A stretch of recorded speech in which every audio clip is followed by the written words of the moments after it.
Lord and Lady, as you know, I appear on behalf of the appellants, who are the defendants in the trial below. The learned friend Mr. MacDonald, King's Counsel, appears on behalf of the claimant. Yes. I hope your lordships of all ladyships have had the opportunity to read the skeleton arguments. Yes. I suppose, unless there's anything by way of housekeeping, to go straight into the... Just give me 1 moment. Thank you very much. Yep, keep going. I propose to go straight into the basis upon which we say the judge below was wrong. I'd suggest that there are 6 key indicators that something has gone wrong in this case. And the first of them is picked up in ground 1, which is that the relief now sought and granted by the judge suggests bears little resemblance to the relief which was actually sought below. If the claimant was seeking a declaration that a partnership existed, I ask rhetorically, why was no declaration sought? Rather, the case was pleaded as a joint venture and or a constructive trust. And an indication that something went wrong, I would submit, is that the claimant was permitted to amend only after judgment had been given, in the course of which permission had in effect already been granted. In other words, the judge below in effect indicated that that application would be permitted, would be successful.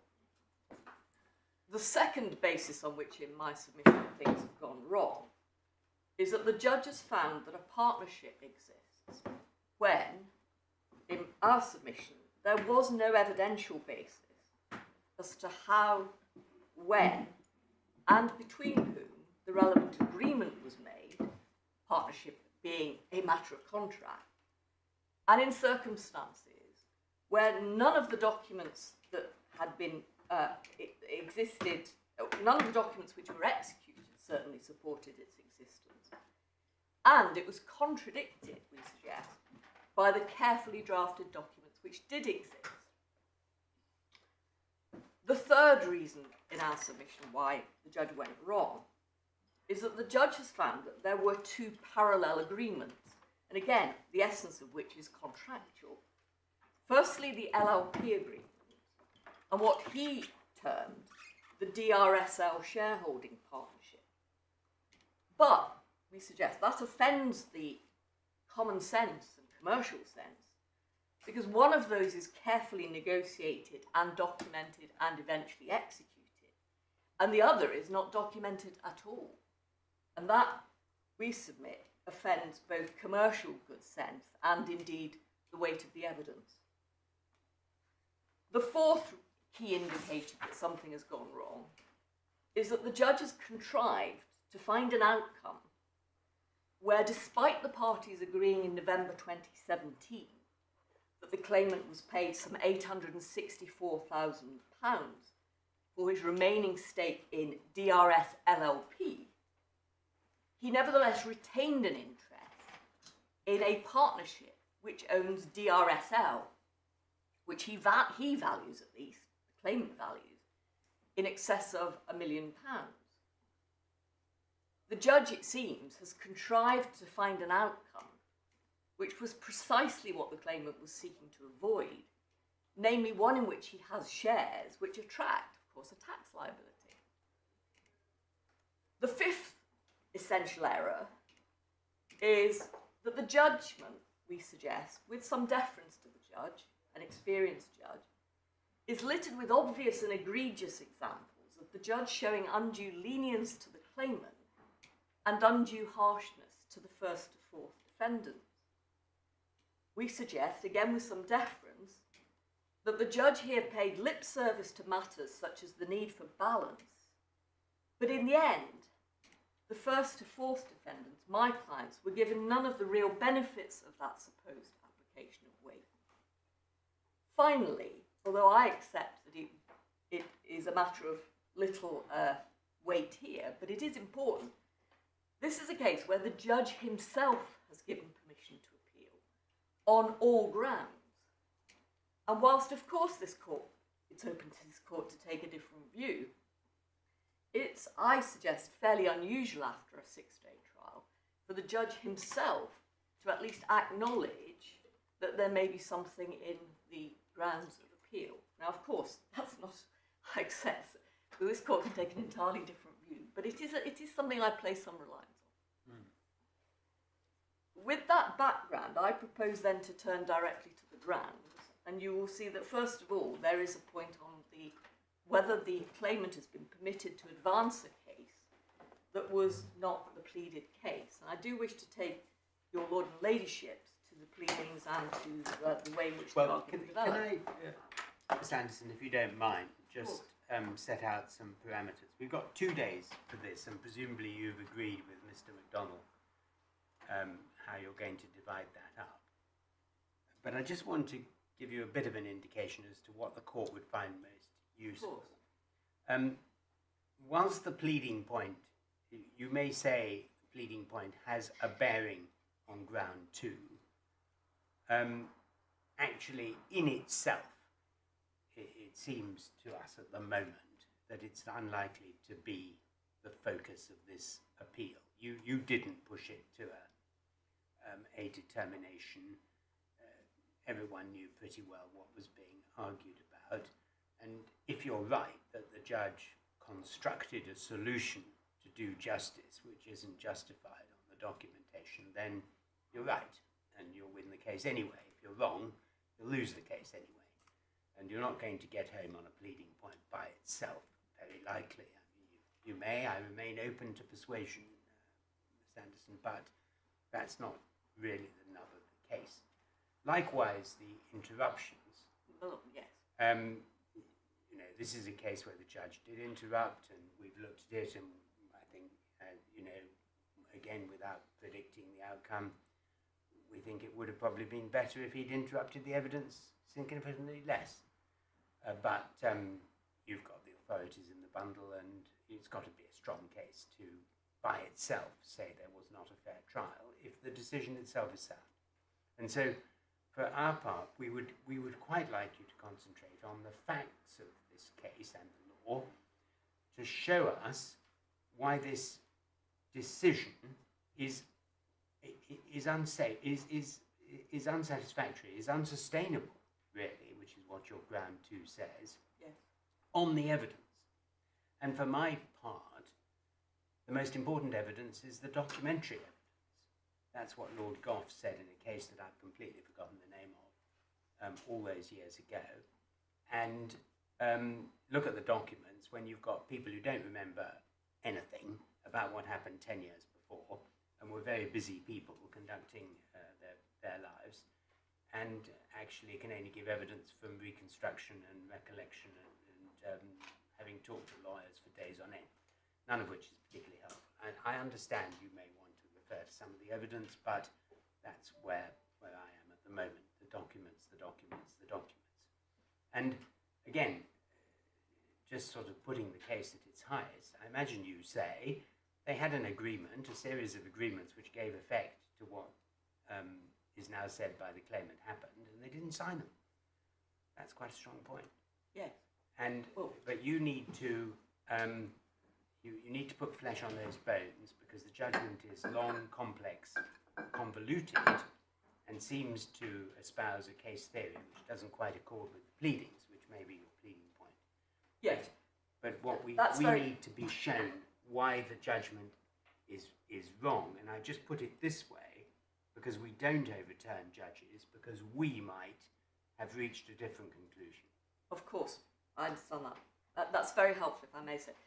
Let me deal with those 2 points. I did not expect to come and persuade your lords and ladyships on the interruption point.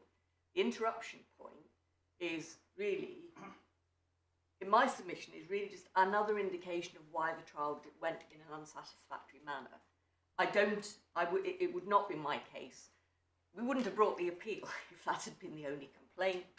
And I made clear that this isn't a complaint about judicial conduct. It's an appeal. I have to win the appeal. In other words, the point has to win the appeal. And I accept that, taken alone, that would not in itself win the appeal. Subject to a bit of a gloss, if I'm permitted the gloss, I'd also accept the same about the pleadings point. In other words, that it's a bit, this court might say it's a bit late to complain about the pleading. I would say 2 points. We did complain, or I did repeatedly complain, both in opening and indeed in closing, that the case that was being advanced was not the case we had come to meet. And I stand by that. I would wish to take you to the pleadings just to make a couple of points about the substance of them. Yes. But I also accept that I'm not going to win this appeal on a pure pleading point. And indeed, that seemed to be, it didn't find much favour before the judge below. In my submission, it's also an indication of what went wrong. He seemed to think I was taking a pure pleading point, whereas the point I was taking was that the substance of the case was different, both from what had been pleaded and what we'd come to argue, and also from the evidence. In other words, that there wasn't in the, for example, there was only one witness statement on behalf of the claimant, his own. And in our submission, there was no support in that witness statement for the DRSL Shareholding Partnership that has now been found by the judge. So it's not so much that the pleading, it's not so much I'm complaining about the pleading, I'm complaining that the judge permitted the claimant to run a case and ultimately found in favour. I think we get all that, and we get that you want to refer to the pleadings. In which case, I'll avoid, if I can, calling it the pleading point, because it's more than that. And that's the point. The essential unfairness here is that we did not come to this trial expecting there to be a finding that there was a partnership which was in existence. Sometimes in the judgment it's said as early as April 2012, and certainly by the latest June 2012. And the significance of June 2012 was, of course, that was when the LLP agreement was put in place. If I may also reinforce a point that's been made by Your Lordship, the Master of the Rolls, the point that Your Lordship makes about the fact that what is significant here is that we have a situation where the parties did carefully reflect in writing, in conventional forms of agreements, their relationship. What they, in the LLP agreement, there's no evidential basis in the documentation for the DRSL partnership agreement. The only two documents, or the only suite of documents that existed in relation to that possible partnership, of course, were never executed. And for parties not to execute documents, especially when they've been drafted, is just as significant in our submission, indeed, it's certainly in the business and property world, as when they do execute. The case that had been advanced below, and this is where the pleading, I do want to take you back to the pleading. The case that had been advanced below was essentially in a different time frame, albeit still in 2012. The case that had been advanced below was that the two draft partnership agreements for the DRSL Shareholding Partnership were either signed and had been forgotten about, or were not signed, but nevertheless formed the basis of a finding as to conduct thereafter, if I may emphasise that word thereafter. What was not in any sense foreshadowed by the pleadings or by the evidence was that those agreements should in effect be giving effect retrospectively to a partnership agreement which had been reached in April or up to June. And that's the point. So it's a pleading point in reverse. It's the fact that the substance of the was not the one that was open to the judge to bring. And I use the word, again, with deference, contrived, but I anticipate that your lordships may understand what I mean. Sometimes when you read a judgment, and again, I defer to this court with much greater experience of this than I have, but sometimes when you read a judgment, you can tell it's contrived to reach an outcome. And that, in my submission, is exactly what's happened here. The judge has contrived to reach an outcome that really wasn't foreshadowed by anybody, least of all the claimant. And so, if I may just take you to a couple of bits of the pleading in relation to that, I think it's important also to know what had got abandoned along the way. So, what had also got abandoned along the way was, of course, the constructive trust argument. And if you look, for example, in network security key.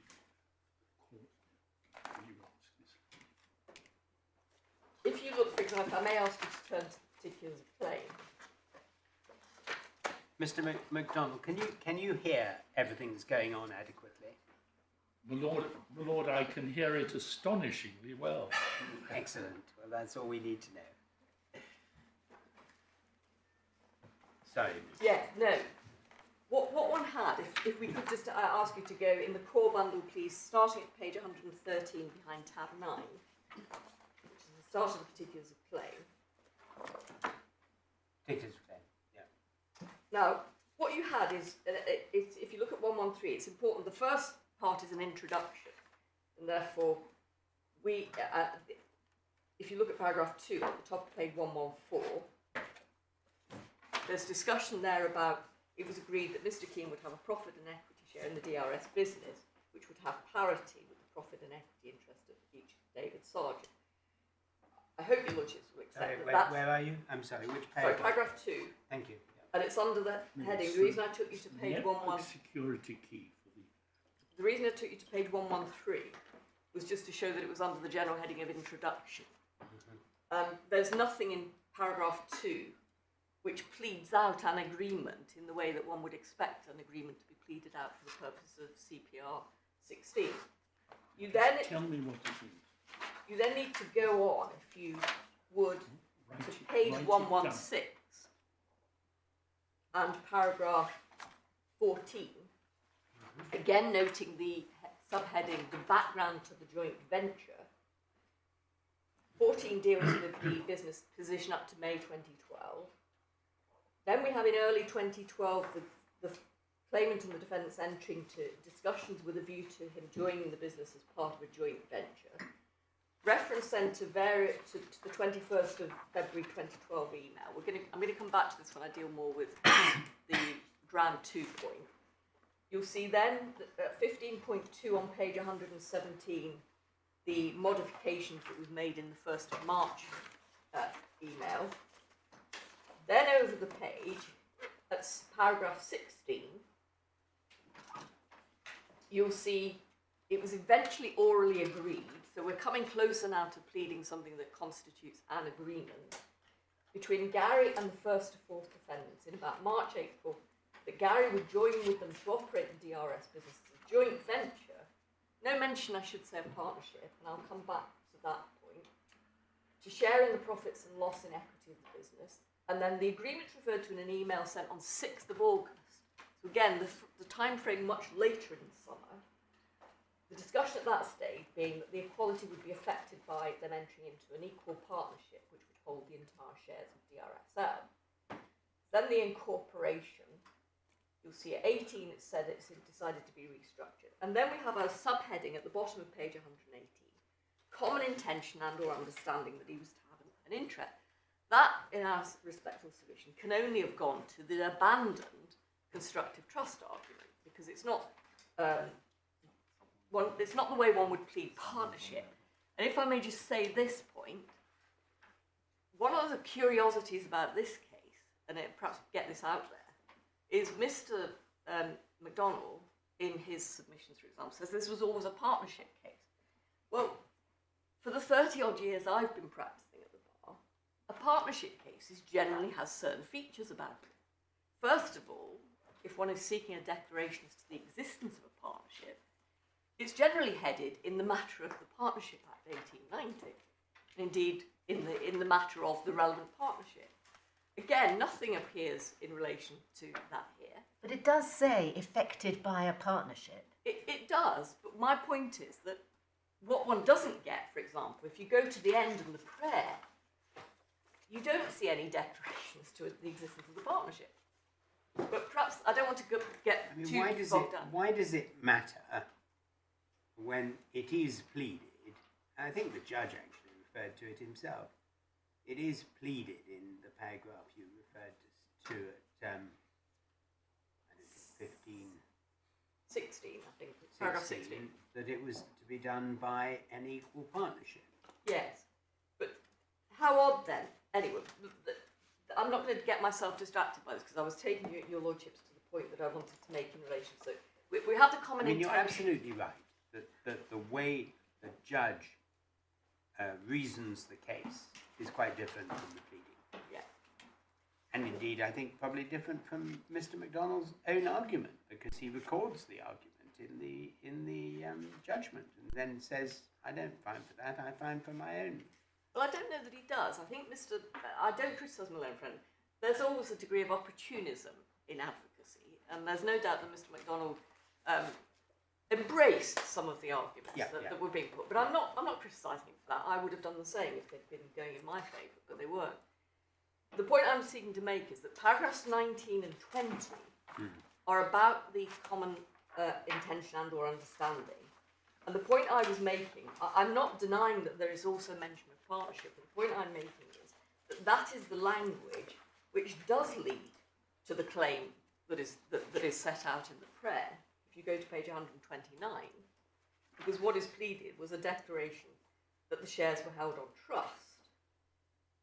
In other words, a constructive trust. Now, but within 20, if we go back to paragraph 100, so far, we have a pleading in the particulars of claim to the effect that there is a common intention of constructive trust, and the declaration that is sought is consistent with that, not partnership, albeit I accept partnership is mentioned in passing.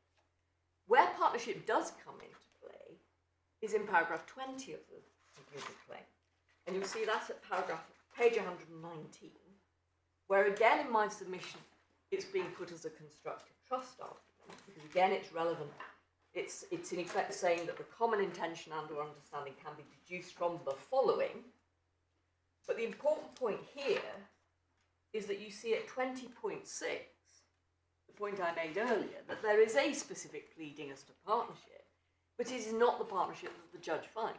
The pleading in paragraph 20.6, page 120, is very clear. Gary Keane and the first of four agreed the terms of a partnership. So the only partnership that has been mentioned so far is the one that leads to this paragraph in my submission. And they agreed it in the terms of a draft partnership agreement and a draft deed of adherence. By the two documents, Gary Keane and the fourth defendant recorded their common intention that the shares of DRSL were to be held by them for the benefit of the partnership. And there is nothing there to suggest that those documents were intended to reflect a partnership that was already in existence, namely one that had been reached in April, May or June 2012. Indeed, on the contrary, it contradicts that case. So my point on pleading is not so much the pleading point, but the fact that the substance of the case that we came to meet was a case which, true enough, talked about partnership. It didn't exactly highlight the partnership in the way that I suggest it would if it had truly been a partnership action, but rather deployed a specific argument around draft deeds in support of a common intention constructive trust. But even if I'm wrong about the link with the constructive trust, it doesn't support the existence of any earlier partnership. Indeed, it contradicts it, because what it says is that the terms were agreed. The documents were only produced in August 2012, so it can't possibly have been that the partnership, that those documents were reflecting an existing partnership. They weren't. That point is made even clearer, isn't it, by the subparagraph 6 on page 122. Yes, that's I think the one that my lady that I just read out. In other words, they agree the term of a partnership. No. Gary Keane believes. Yes. Oh, yes. No. Sorry, you're quite right. I'm taking you to the a other different paragraph 6. Yeah. Forgive me. There's two paragraphs. There's 20.6 and then there's a subparagraph 6 on 122. Exactly. And you'll see that that's the point that was then abandoned effectively. Gary Keane believes that the draft partnership agreement, the draft DRS partnership minute, and they were signed, but he's not aware if they were forwarded to Kingston Smith. He reserves the right to plead. Well, of course, he never did. Now, the point being that therefore, that is all consistent with the partnership insofar as it's being relied upon at all at that stage, being a partnership that could only have come into existence, after August 2012, but more importantly, on the terms of those documents. And this isn't an idle point, because the point I make in the submissions is, one of the significant things about the draft partnership deed was it would have come to an end when Gary Keane ceased to be a member of the LLP. And of course, the agreement that the judge has found to exist, being a partnership at will, doesn't come to an end. And indeed, it was only, I hope you have the point that it was only as a result of the consequential matters hearing that it was in effect accepted by the judge that the partnership that he found to exist, the DRSL Shareholding Partnership, had indeed come to an end in November 2017. As matters rested with the main judgment, the judge thought it was still in existence even now. But that's the point. So the point about pleading. I then need to take you to what Mr. McDonald said in his, effectively in his opening skeleton argument. And you'll find that in the supplemental bundle, behind tab 14.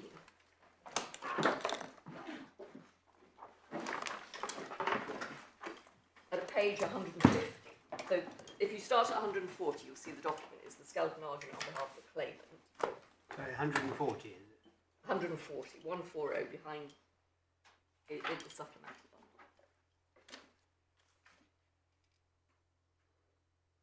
Yeah. And if you go within that, please, to paragraph 34 on page 150. You see that Mr. McDonald is dealing with the events in August 2012. You can see that from paragraph 33. And the structure of his skeleton had been to deal with matters chronologically. He says this in 34. No document has been produced showing the return of the 4 documents by Mr. Sargent to Kingston Smith as approved with amendments, or showing whether they were eventually signed by the respective party. So there is a further version of the draft partnership agreement apparently produced on 22nd, which incorporates some but not all of the amendments. And then at 35, the parties and Kingston Smith nevertheless continue to act just as if the formal documents have been executed, i.e. those documents, not some other partnership. And you'll see there's reference then to the MIPAs. Go on, if you would, then to the next page, at page 151. Paragraph 39. Mr. McDonald opened the case by reference to 2 very helpful paragraphs. So the crucial, paragraph 39, so the crucial questions in this case are, firstly, whether the agreement under which Mr. Keane became a member of LLP, that he would also have a 1/5 interest in DRS Limited through a partnership between himself and existing shareholders, to hold the shares was ever put into written form by the relevant parties executing formal documents based on the drafts prepared by Kingston Smith for that purpose, or whether they were left unexecuted even though none of the relevant parties had objected to them and they appear to have continued to act on the basis of that agreement. Pausing there, that is a pleading either that the documents were indeed executed and everybody had forgotten about them, or that they were brought into effect thereafter, use that word again, by conduct. B, he says on top of page 152, whether, if the formal documents were left unexecuted, the court should infer, 1, that the agreement that DRS Limited should be treated as beneficially owned by Mr. Keane and the 4 registered shareholder in partnership was at some point abandoned, or 2, that agreement continued and the practical issues between the parties as to the consequences of Mr. Keane's departure from the business are to be resolved on the basis that DRS was held beneficially by the parties in 5 equal shares, and they were all entitled to participate in that. Well, that, in our submission, was never going to take him anywhere unless he had a prior pleading that there was an agreement at an earlier stage, and of course there isn't one. Then if you go on to 40, crucially, you say that there isn't one, but I mean the underlying substratum of 39 is that there was one. There was some pre-existing agreement. Yes. doesn't say where or when or how. Well, yes, and that's the point. And of course, there's an obligation to state where, when, and how. I'll come back to that again when I develop the argument in relation to what the judge did on round 2, if I may. But just dealing with this point, importantly, Mr. MacDonald then went on to answer the question in paragraph 40. In our submission, the answer to those questions are this. On balance of probabilities, it's likely that the formal documents were indeed executed, because that's clearly what they intended. He didn't spend much time on that. I think he asked one question on that. So it was that Mr. MacDonald didn't indeed press. If the formal documents were never executed, the court should not infer that the original agreement had been abandoned. So there's your original agreement again. Yes, but query where and when it can get it. Then he says the partnership didn't require to be confirmed by a formal document, and its continuing existence can readily be inferred from the conduct of the parties in accordance with. Again, if I may emphasise. Well, I mean, your point is well made. That the allegation here is that the terms of the partnership alleged were the documents, and the judge didn't find that.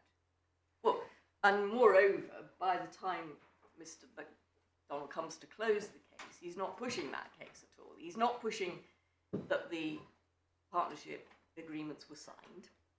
He didn't assert that at all. Secondly, this is the opportunistic bit, if I may say, is no longer really pushing the alternative argument that they were brought into effect as a result of conduct post the draft agreement, but is instead trying to run an argument, or seizing upon the judge's intervention to the effect to say, oh, well, there must have been some earlier agreement.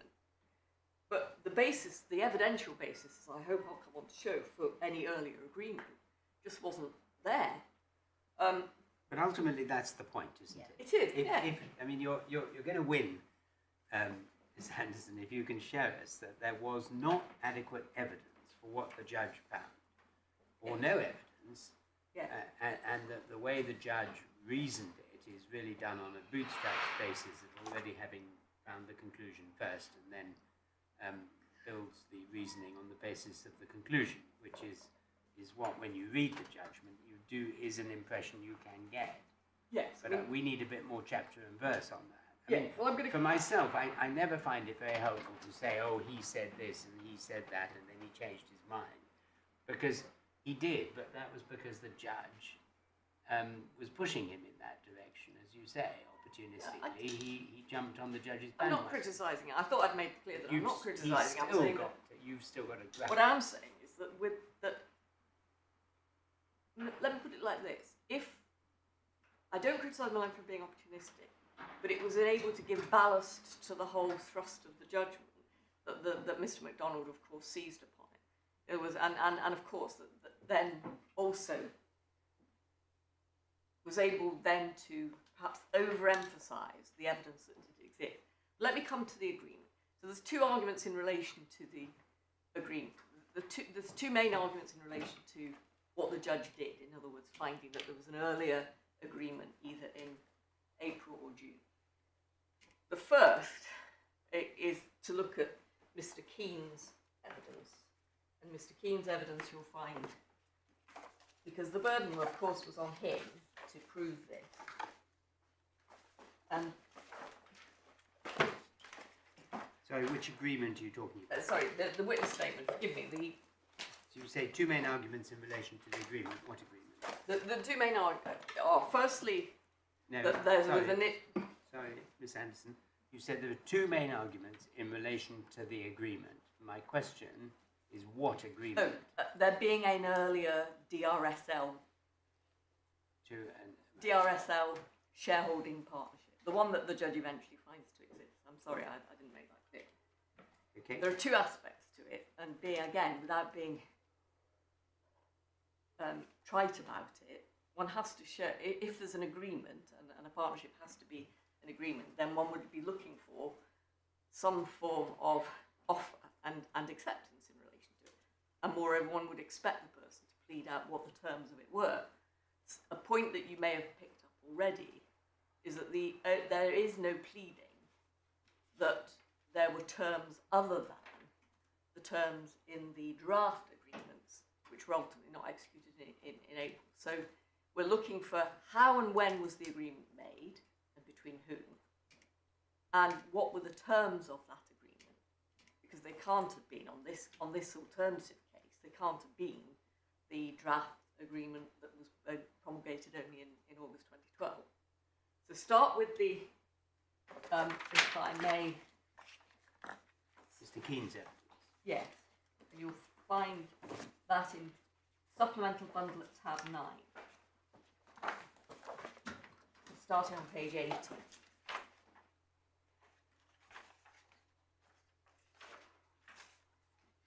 And you'll find really paragraphs 1 through to 17 are background and him talking about when he first came across the DRS business. He really picks up his involvement in it from paragraph 18 onwards. Mm-hmm. And you see at paragraph 84, sorry, forgive me, page 84, starting at paragraph 18. He deals in paragraph 18 with the fact that it had previously been carried on through the company, but a company of which he was not a directorial shareholder.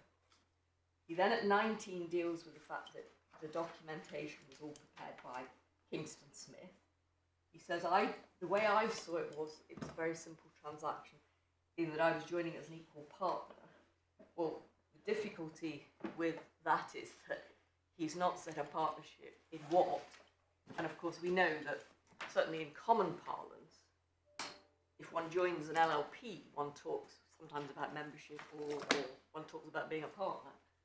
So one does have to scrutinise this fairly carefully. He says there's a bit then about the sort of pejorative, I thought they would treat me well because we were friends. He says here, I've refreshed my memory from the documents, particularly the emails which were sent at the time and which have been disclosed in his proceedings. He doesn't, in fact, identify those documents. I ought perhaps, in fairness, to say this preceded the changes to the way in which trial witness statements are put forward. But one would have thought that he would have identified the documents because it might have been helpful. But he says he was first sent a draft of the LLP agreement by 8th of May 2012. So that can't possibly support any agreement prior to 8th of May 2012. There were several later drafts. I then signed the final version on the 18th of June. And I assume I became a partner in the business, either then or shortly afterwards. Well, that was why, in my cross-examination of Mr. Keane, I was keen to pin him down as to what that meant. But the only inference one can draw from that is that he believes he's becoming a partner in the LLP. Well, he deals with DRSL at 23, doesn't he? Well, he thinks it would be closed down. Yeah, I'm going to come on to that, if I may. So, sorry, forgive me. Well, the I'll LLP, we all know that he joined the LLP. Yeah. That is documented. Exactly. You're absolutely right. He goes on to say this on the way at the 23, that left DRSL. I assumed it would simply be closed down and that would have nothing to do with me. He says, before long I became aware that it would be kept open. There was some part of a tax saving scheme.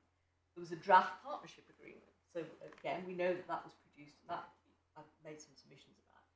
And he says this, from that point, I heard nothing more about the partnership. Simply assumed it had been put in play. So where I ask rhetorically, is there any evidential basis at all for an agreement to enter into a partnership at an earlier stage? It's simply not there. What there is reference to the LLP agreement, and there is reference, as your ladyship quite rightly said, to the fact that at the time he assumed it was simply going to be closed down and that would have nothing to do with it. So you say, no evidence in chief from Mr. Keane about a package agreement or an equality agreement made before this time, and that's not fatal if the documentation evidences such an agreement, presumably. Is that right?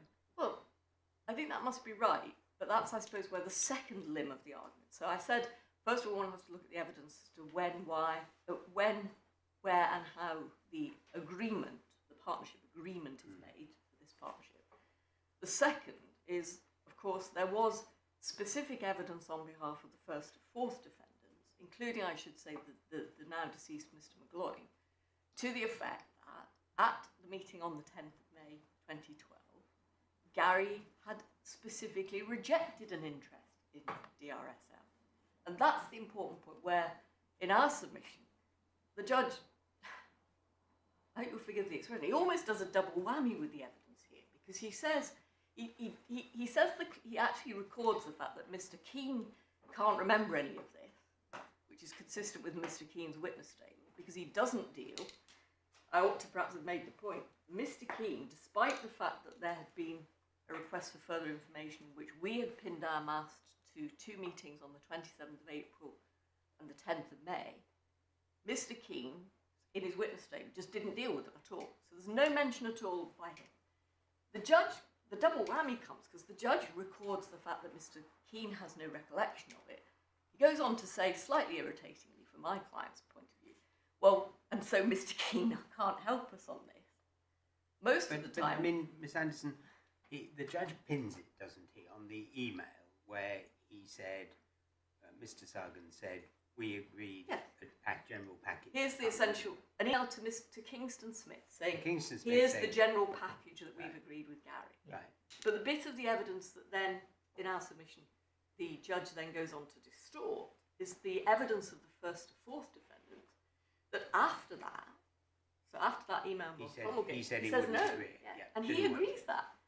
His own pleaded case was that by then there was an issue as to the tax implications of him becoming. I mean, I'll tell you what I would find helpful, and it's up to you the way you do it. But one thing that's missing here is what I used to find very valuable when I did trials, which was a chronological bundle of the contemporaneous documents to read through and say, well, this happened first, and then this happened, and then there was this email, and then there was that email. And by the end of it, you had some idea what people were saying at the time. The judge does that a bit, but I looked for such a sort of complete document in your bundles, and there isn't one. There was something called an unagreed bundle that contains bits of some correspondence, which I'm afraid I looked at. I made that quite clear to everybody. And there's a chronology, which I think is agreed, is it? Yes. Which is quite useful. I just did check. I think it was. I don't think there was any particular issue between us as to the chronology, but you're right. You don't have the benefit of the judge below of a chronological bundle. No, and the problem is, sorry, just to complete this point, the problem is that the chronology refers to all sorts of references that are not in our bundles. They're bundles 1, 2, 3, and 4 we haven't got. And anyway, what I would find helpful is for you to go through what the evidence was, the written evidence. You've shown us Mr. Keane didn't support the agreed general package or the equality agreement, and show us why there isn't written evidence of it, Yes. as the judge sort of found. Well, I can do that by reference. So you will have seen so in the supplemental bundle at tab 18. I mean, you get a sort of chronological run from tab 17 onwards, don't you? Yes, exactly. That's where I was seen going to be the key documents. I was going to 18 because Yes. 17 is the Scheme. Kingston Smith scheme document. So I was going to start at 18, if I may. So page 221 in the supplemental bundle. 221. I suppose all I was trying to illustrate was the fact that I was going to take you to what the first to fourth defendants said about this, but I'll perhaps remember to come back to that. Can I mention one specific point, which you're probably going to come back to anyway? The judge rejects Mr. Is it Sargent or Sargon? Sargent, yes. Sargent. Mr. Sargent's evidence that what was in play on the 27th of April was an outline proposal. And the judge says, no, don't accept that. You at one point say, possibly when dealing with the pleadings, I don't know, Mr. Sargent wasn't challenged on that. Yes. But obviously we don't have any materials bearing on that. I suppose there wouldn't be materials if he wasn't challenged. Well, exactly. That's he was never cross-examined. He wasn't asked any questions about the 27th of April email. And I know my Lenfra will jump up if I'm wrong about that. So he was not challenged about the 27th of April, and it certainly wasn't put to him that what wasn't put to him was what the judge ultimately finds. Your logic is absolutely right, and it is a bit convoluted. What the judge seems to say is that because he rejects, because the judge concludes that there is an earlier agreement for what he calls the equal parity agreement, and this is, I suppose, the double whammy point, he not only rejects what the first to fourth defendants say about that, but he goes further and says they in their evidence didn't deal with the fact that there had been an earlier agreement. Well, the very obvious answer to that, they didn't deal with it because it wasn't their case.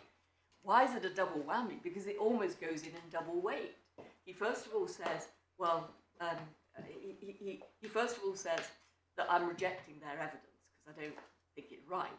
But he rejects it on the basis that they ought to have anticipated that he was going to find that there was some earlier agreement and therefore they should have dealt with it, which is extraordinary. I mean, the one thing about the first to fourth defendants is that they're all consistent.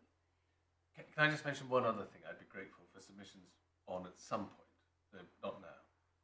In terms of the 27th of April agreement, was the judge finding that there was a contract at that stage, or was he finding, in effect, that there was a proposal that had been agreed non-contractually? I think he must be finding that there's an agreement, which is meaning a contract. Meaning a contract. But I made submissions about the partnership being a contract, the fact that one had to deal with Section 1 of the Partnership Act, and of course he does find ultimately. He uses the language of agreement. It's his language of agreement. There is some inconsistency though, isn't there? Because at 66 he says it was an agreement. That's when he rejects Mr. Sargent's evidence that it was just an outline proposal. But at 73 he seems to say it was varied, because he says there's no dispute the agreed general package had been varied accordingly. But we don't know on what. Well, exactly, but also it's worse than that, because what he seems to say, and this in my submission is commercially absurd, he seems to say that the burden must have been on the first to fourth defendants to give effect to this agreement. It doesn't say anything about the claimant in this regard. So what he seems to say is, well, if the equal parity, on the basis of I'm speaking as judge now, on the basis that I, judge, have found that there was an equal parity agreement, after the 10th of May, it is common ground, because even Gary Keane was saying this by mistake, that he says no on the grounds of the perceived tax consequence. And what the judge then seems to say is, well, it was then incumbent upon the first to fourth defendants to somehow give effect to it in a different way. And that is completely unfair. Why the first to fourth defendant?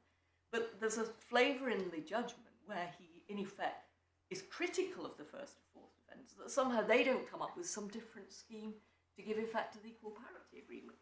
Whereas their evidence is quite clear. A, there wasn't an equal parity agreement, but even if there was, and perhaps this is the stronger point, it was rejected on the 10th of May. And instead, and that, as far as these defendants is concerned, and this is what they essentially say in their evidence, is the end of the matter as far as they're concerned. The draft partnership agreement eventually gets produced, but nothing really happens with it. And the one important thing that doesn't happen amongst parties who are accustomed to document their agreements in writing is that it gets signed. So the judge, contorts it. He also, it's a point I make, does run the four defendants together for these purposes. In other words, rather than looking at what each of them says, he runs them together as if they're a sort of composite. But he finds that they'd all been talking about it for the purposes of the litigation.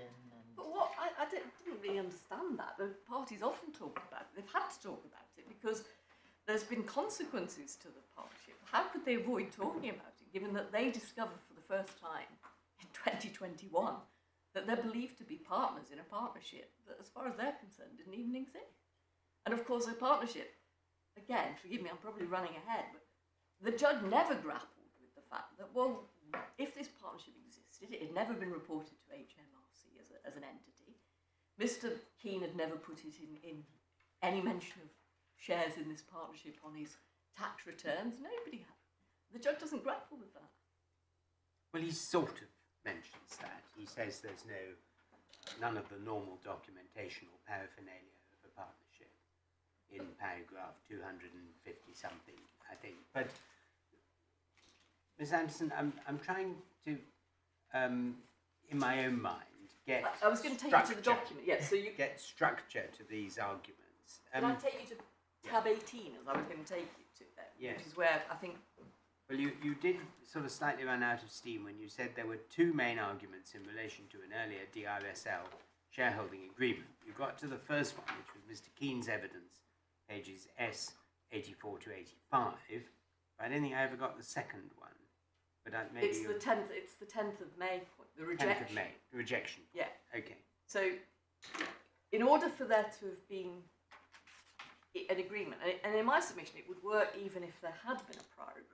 So let's suppose, in the judge's favour, in the claimant's favour for the moment, the judge is right to say that there had been an in principle equal parity agreement. Well, I think he was suggesting a moment ago he went beyond that and said that there was a contract.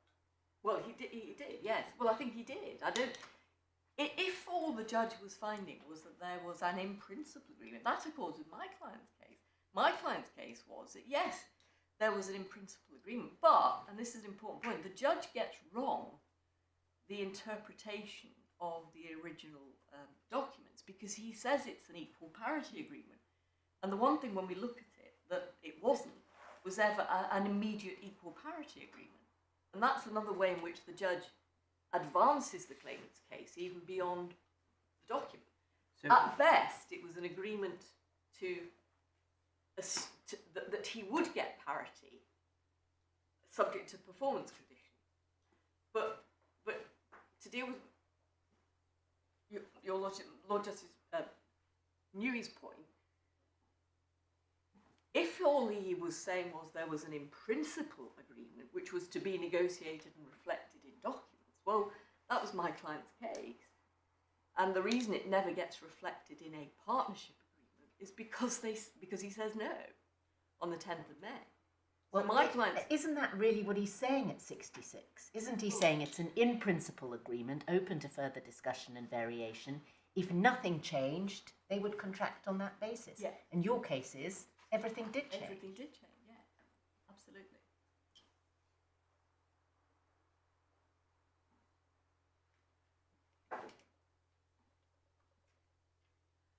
I was going to assist by taking Master of the Rolls to some of the contemporaneous documents because I was asked to do that. And starting at page 221, you'll see is the 21st of February email, which is the first attempt to set out what they're going to discuss or what they've been discussing. You'll see there the point that I make that it isn't. It is certainly not an equal parity agreement, is the point that we make about it. And it's still very much under discussion. A point that is important is that the reason it's getting sent to Kingston Smith is obvious, because somebody is going to reflect this in writing. The next document is the version of that at page 223, 2 to 225. So just hold on. There's no express acceptance at that stage by Mr. Keane. No, that's right. So they're following up on their discussion and confirming their suggested terms and suggested package. And what Gary responds at the first, I've had time to read this quickly and digest. It's almost a finished article. There's one or two things I'd like to suggest and get your feedback. So it's very much still in negotiation. if you go on then to page 223, And then we have a 1919 follow-up. 2019. At the top of page 223. Threw me out when I was... I think that's just, it's been sent. Lawrence Brown is the solicitor for the claimant. It's been sent on. It should underneath. it should have 1st of been March. yeah, it should have been No, I get all taken that, out. but I mean, I find chronological bundles that suddenly pop up with 2019. well, I agree. It very shouldn't happen. confusing. It shouldn't have happened. No, It should have been okay. stripped out. Anything, because that is Mr. Brown. Apart from anything else, it's probably privileged. Apart from anything as Okay. is strictly, but it doesn't matter. All right, I'll So ignore 1st of March 2012. Mhm. There's been a further discussion. Following on your discussions, we'd like to confirm a further update on the email below as follows. We're happy to agree that subject to the increase in profit share and equity increase at a higher level than previously, such that you would achieve parity with the existing director at the 1st year anniversary of you joining. And again, if you read the judgment, the fact that the judge defines it as the equal parity agreement completely omits to realise it was never for immediate equal parity. But this is only the 1st of March.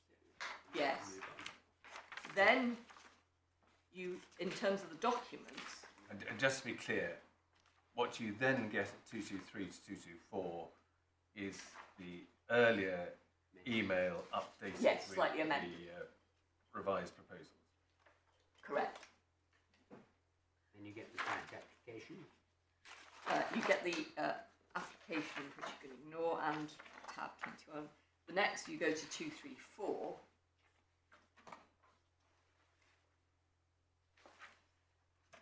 And you'll see this is not a document between the parties and Gary, but it's a document from Mr. Sargent to Chris Hughes and Chris Barker are both Kingston Smith. Many thanks for your time, earlier. Good to see you and meet Matthew. I'm glad we're making good progress. So, again, all the language of still being in negotiation. When was the meeting of the 27th of April? Was it before 12:35? Was it in the morning? Is there evidence of that? I'm not asking. May for I evidence. just check that? Yes. It's in. The judge finds at 65 that the email was sent after the meeting with Mr. Keane rather than during it. I think that's probably right, but I'll double check it if I'm. But what, Well, we what I can't mean, go behind I mean that's right. Yeah. But what I'm interested in is what was the evidence, the hard-nosed evidence of the 27th of April meeting, and what happened there? Well, you've seen that Was Mr. there Keane. any? Mr. Keane said nothing. Mr. Keane said nothing. He didn't even mention 27th of What April. did your client say? What our client said was, sorry, bear with me.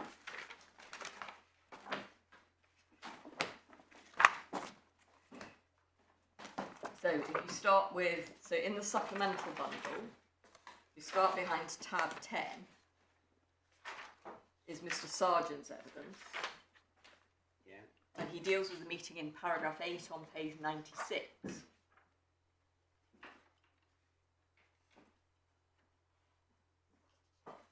And that's where we get the reference to the outline proposal, I think. Yes. Except, yes, he says, as a follow-up to the meeting to assist with the creation of this explanation, I sent an email to Kingston Smith setting out the outline proposal that we put to GK in my email. Now, at that point, therefore, the evidence is, well, his evidence is clear. He then deals with what's said on the 27th of April, and he says that the real meat of the meeting and the decisions were to be made on the 10th of April. He says that. 10th of May. May. 10th of May, forgive me, on the paragraph 9 at the bottom of page 96. And you'll see it, whilst we're in it, rather than me jumping around, you'll see at paragraph 10, it goes on to deal with the meeting. One of the first issues to discuss was whether Gary would take an equity interest and become a director in DRSL. Chris Barker began by summarising his email. Then Chris Hughes took over, explained to Gary, by taking the shares on offer, he would incur an income tax charge, as he wouldn't be paying for them. He recalls he used a flip chart to show a rough diagram. Gary's response was say he wouldn't take shares. I don't recall his precise words, but I do remember his response was both quick and unequivocal. He says he was surprised by it because he thought even though he appreciated it, he thought not taking shares was unwise, effectively. Mr. Beaton's evidence is behind tab 11, starting at page 104. He deals with the 27th of April meeting at paragraph 8.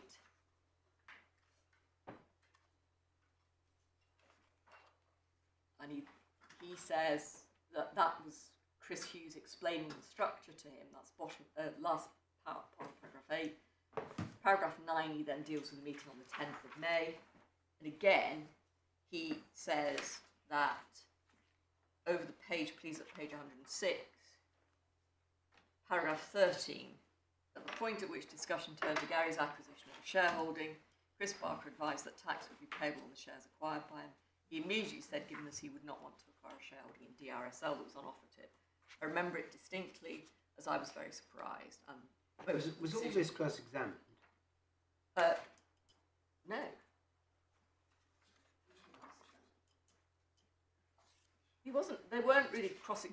If you think about it, because Mr. McDonald was stuck with the fact that he had nothing from his client on this point, so that's why. Sorry, he had nothing. He had nothing from his client. His client hadn't dealt with the 27th of April or the 10th of May meetings at all in his evidence, and so it's difficult to see how Mr.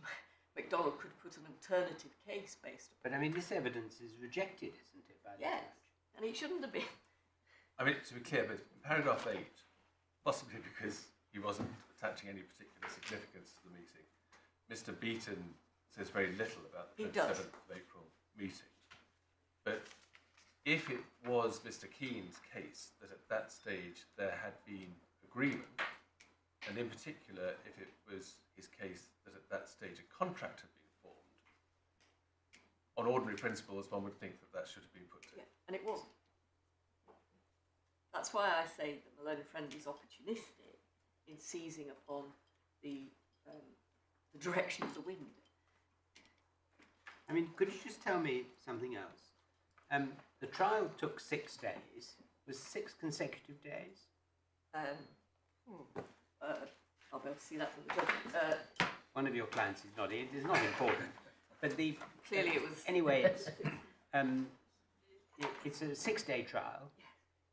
How did it go? Was there a day of opening speeches followed by 3 days of evidence? What happened? Yes, and I've got the transcripts. In fact, we've got the transcripts in court if you should need No, to. but But I just want to know roughly. from recollection, I'll be corrected if I'm wrong. There was a day, effectively a day of opening, probably a more generous opening than one might expect in the court at the moment. Mr. Keane was then in the witness box principally on day 2, and I think he went over into day 3.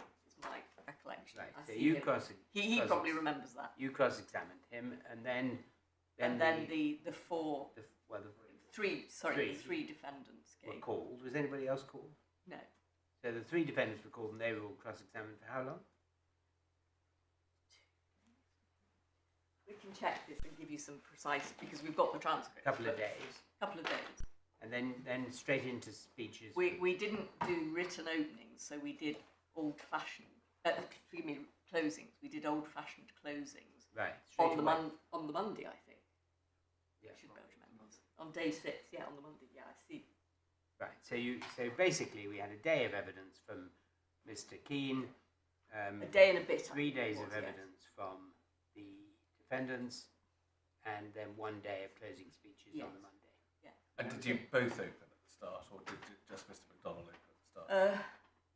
I recollect I said, I took some of the pleading point. In other words, I said, because it's referred to in the judgment, the judge refers to the fact that there had not been an agreed list of issues. And if you look at what he says about that, if I can just take you to it, he says something that in my submission is He said it would have been very broad anyway and covered it would these points. have given paragraph 11. It's to be noted this is not a case for which the list of issues has assisted. The list was not agreed, although it's fair to observe that Mr. McDonald's widely drafted issues on behalf of Mr. Keane would have offered him all the scope he might possibly have required for the widest of submissions had they been agreed. I dealt with that in opening and said that the reason we'd not agreed the list of issues was because it was purporting to run a case that bore no resemblance perhaps that's overstating, but I took No, the it's point. not overstating it. I mean, without a list of issues, it's very hard to know what you're trying. Well, I And don't. I've been going on about this for 20 years, if not 40 years. A list of issues is imperative. I So respectfully you didn't have one. agree, but no, we didn't have one. But the reason was because I had sensed in the wind that there was an attempt to move away from the case. In other words, that there was an attempt to try to run a case that was different from that. But And the reason, did you say in closing, my clients have given evidence about when the judge Yes, was I did. advancing what I'm going to call unkindly, and I don't mean it to be unkind, his case, his view of the case, did you say to the judge, well, this is not open to you?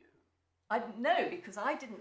The judge didn't test me in relation to that. The judge listened to my pleading point, where I said, "Look, we've come to meet a completely different case. One, namely, that if there was a partnership, it was brought into effect by the draft documents." And so I did address him in relation to that. And the beginning of my closing was very much on that.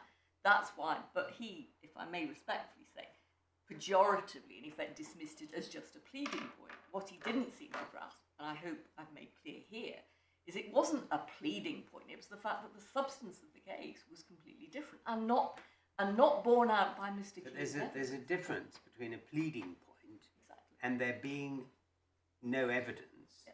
upon which the I court did. can properly rely I for certainly what did the say that. court is thinking of finding. Insofar, what I don't recall, and I'll be corrected if I'm wrong, was that the judge didn't say to me, Miss Anderson, I'm thinking about finding that there was an agreement in April or June. What I certainly said was I anticipated that Mr. McDonnell was going to try to push that case because that was in effect what the way things had gone. And I said that he wasn't open to him to do that, not least of which because, as you can imagine, being experienced advocates, faced with that witness statement from Mr. Keane, the one thing I didn't ask Mr. Keane about was Something he hadn't given evidence. 27th of April or the 10th of May. Why would you? Yeah. Exactly. And why? How could I? He'd said nothing about it. Can I raise a very particular point? If the judge in his judgment says that Mr. McDonnell's submissions can be summarised in a certain way, and he starts that summary with a reference to the 10th of May meeting, Yeah. that's paragraph 176. Yes. Now, in the end, it's very important to the judge's reasoning that an agreement had been formed on the 27th of April. Yes. Now, you were saying that by closing, you anticipated that Mr. McDonnell was going to run a case which you said was different from the pleading. But was that a case built on the 10th of May, or were you already anticipating that it would be said that there had been agreement on the 27th of April? No, not the 20th. That what I anticipated that because there'd been this late disclosure of the VAT document, what I anticipated that Mr. McDonnell was likely to do was to seize upon those to say, oh well, there's some partnership around that. But he didn't in fact seize on that.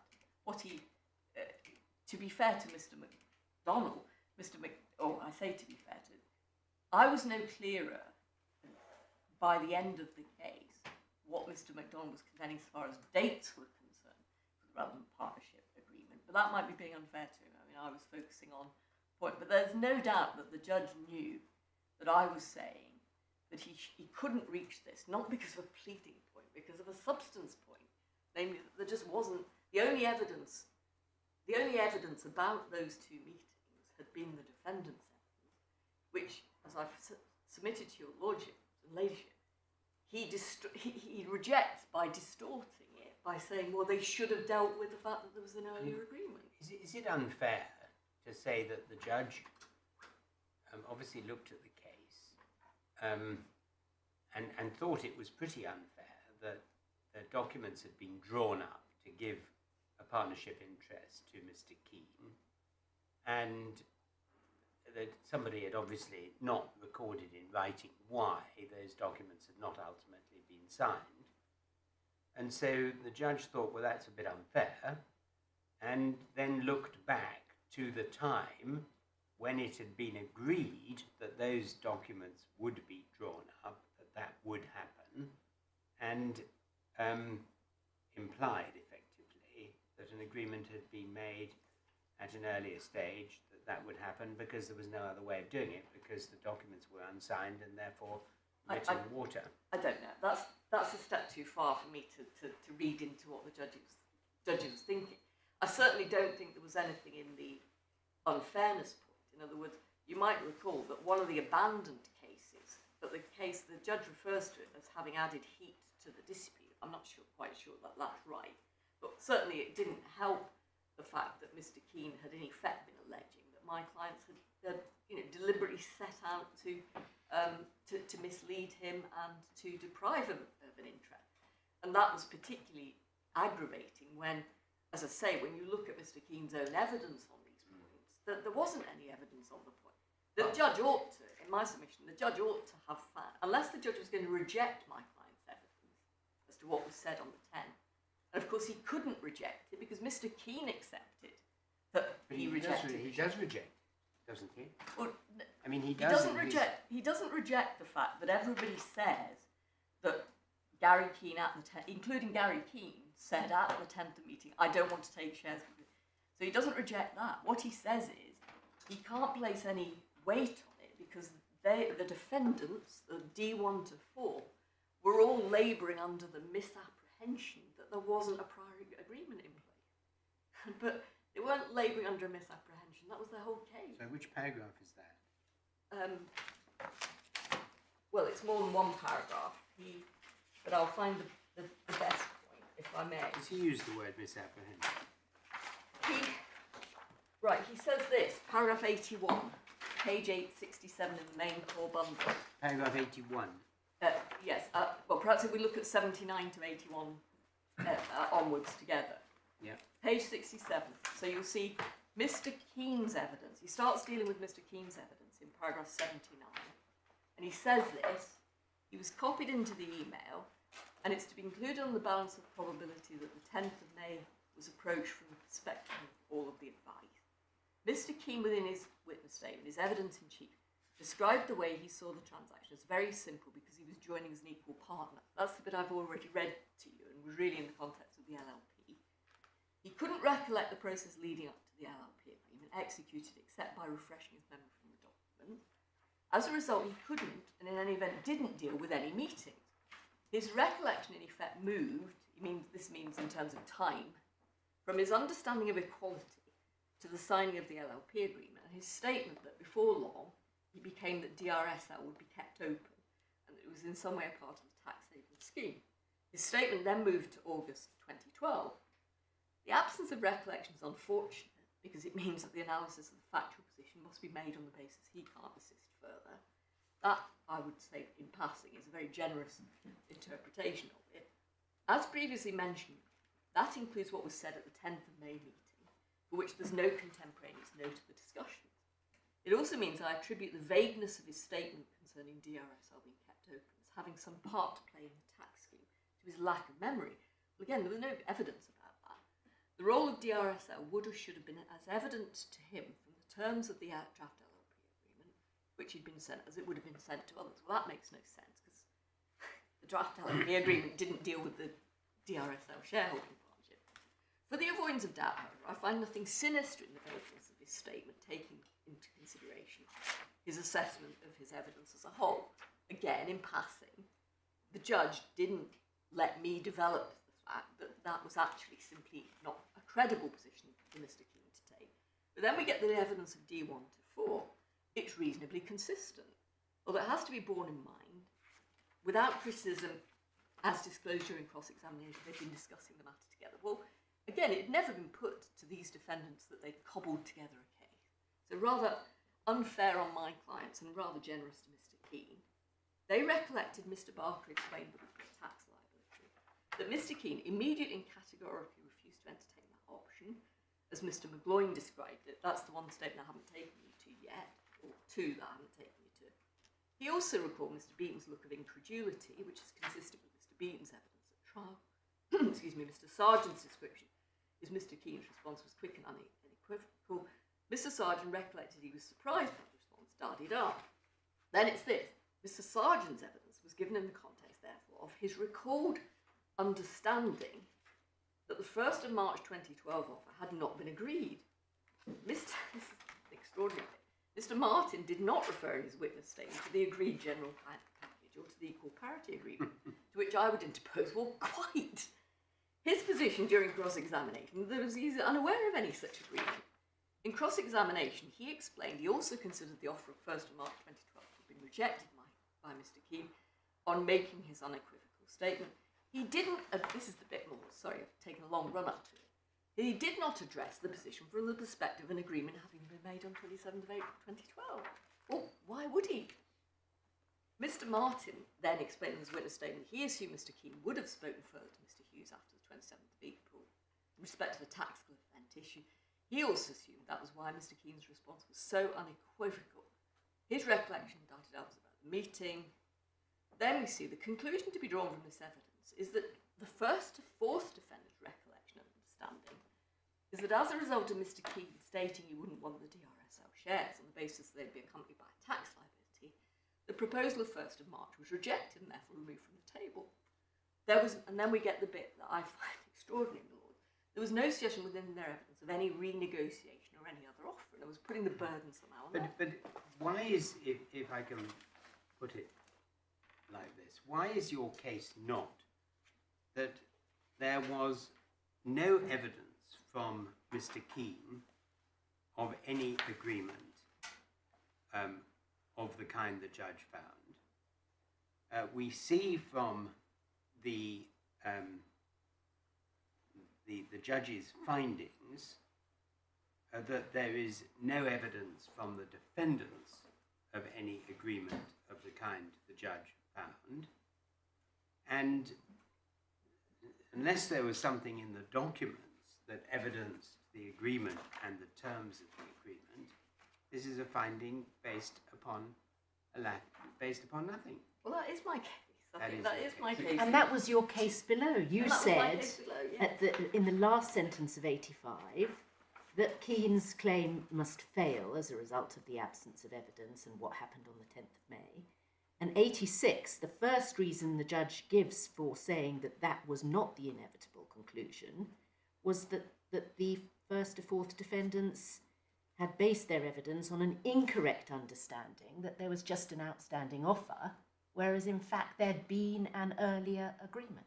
But based So it on is my nothing. case. Well, that's the Well, point, yeah.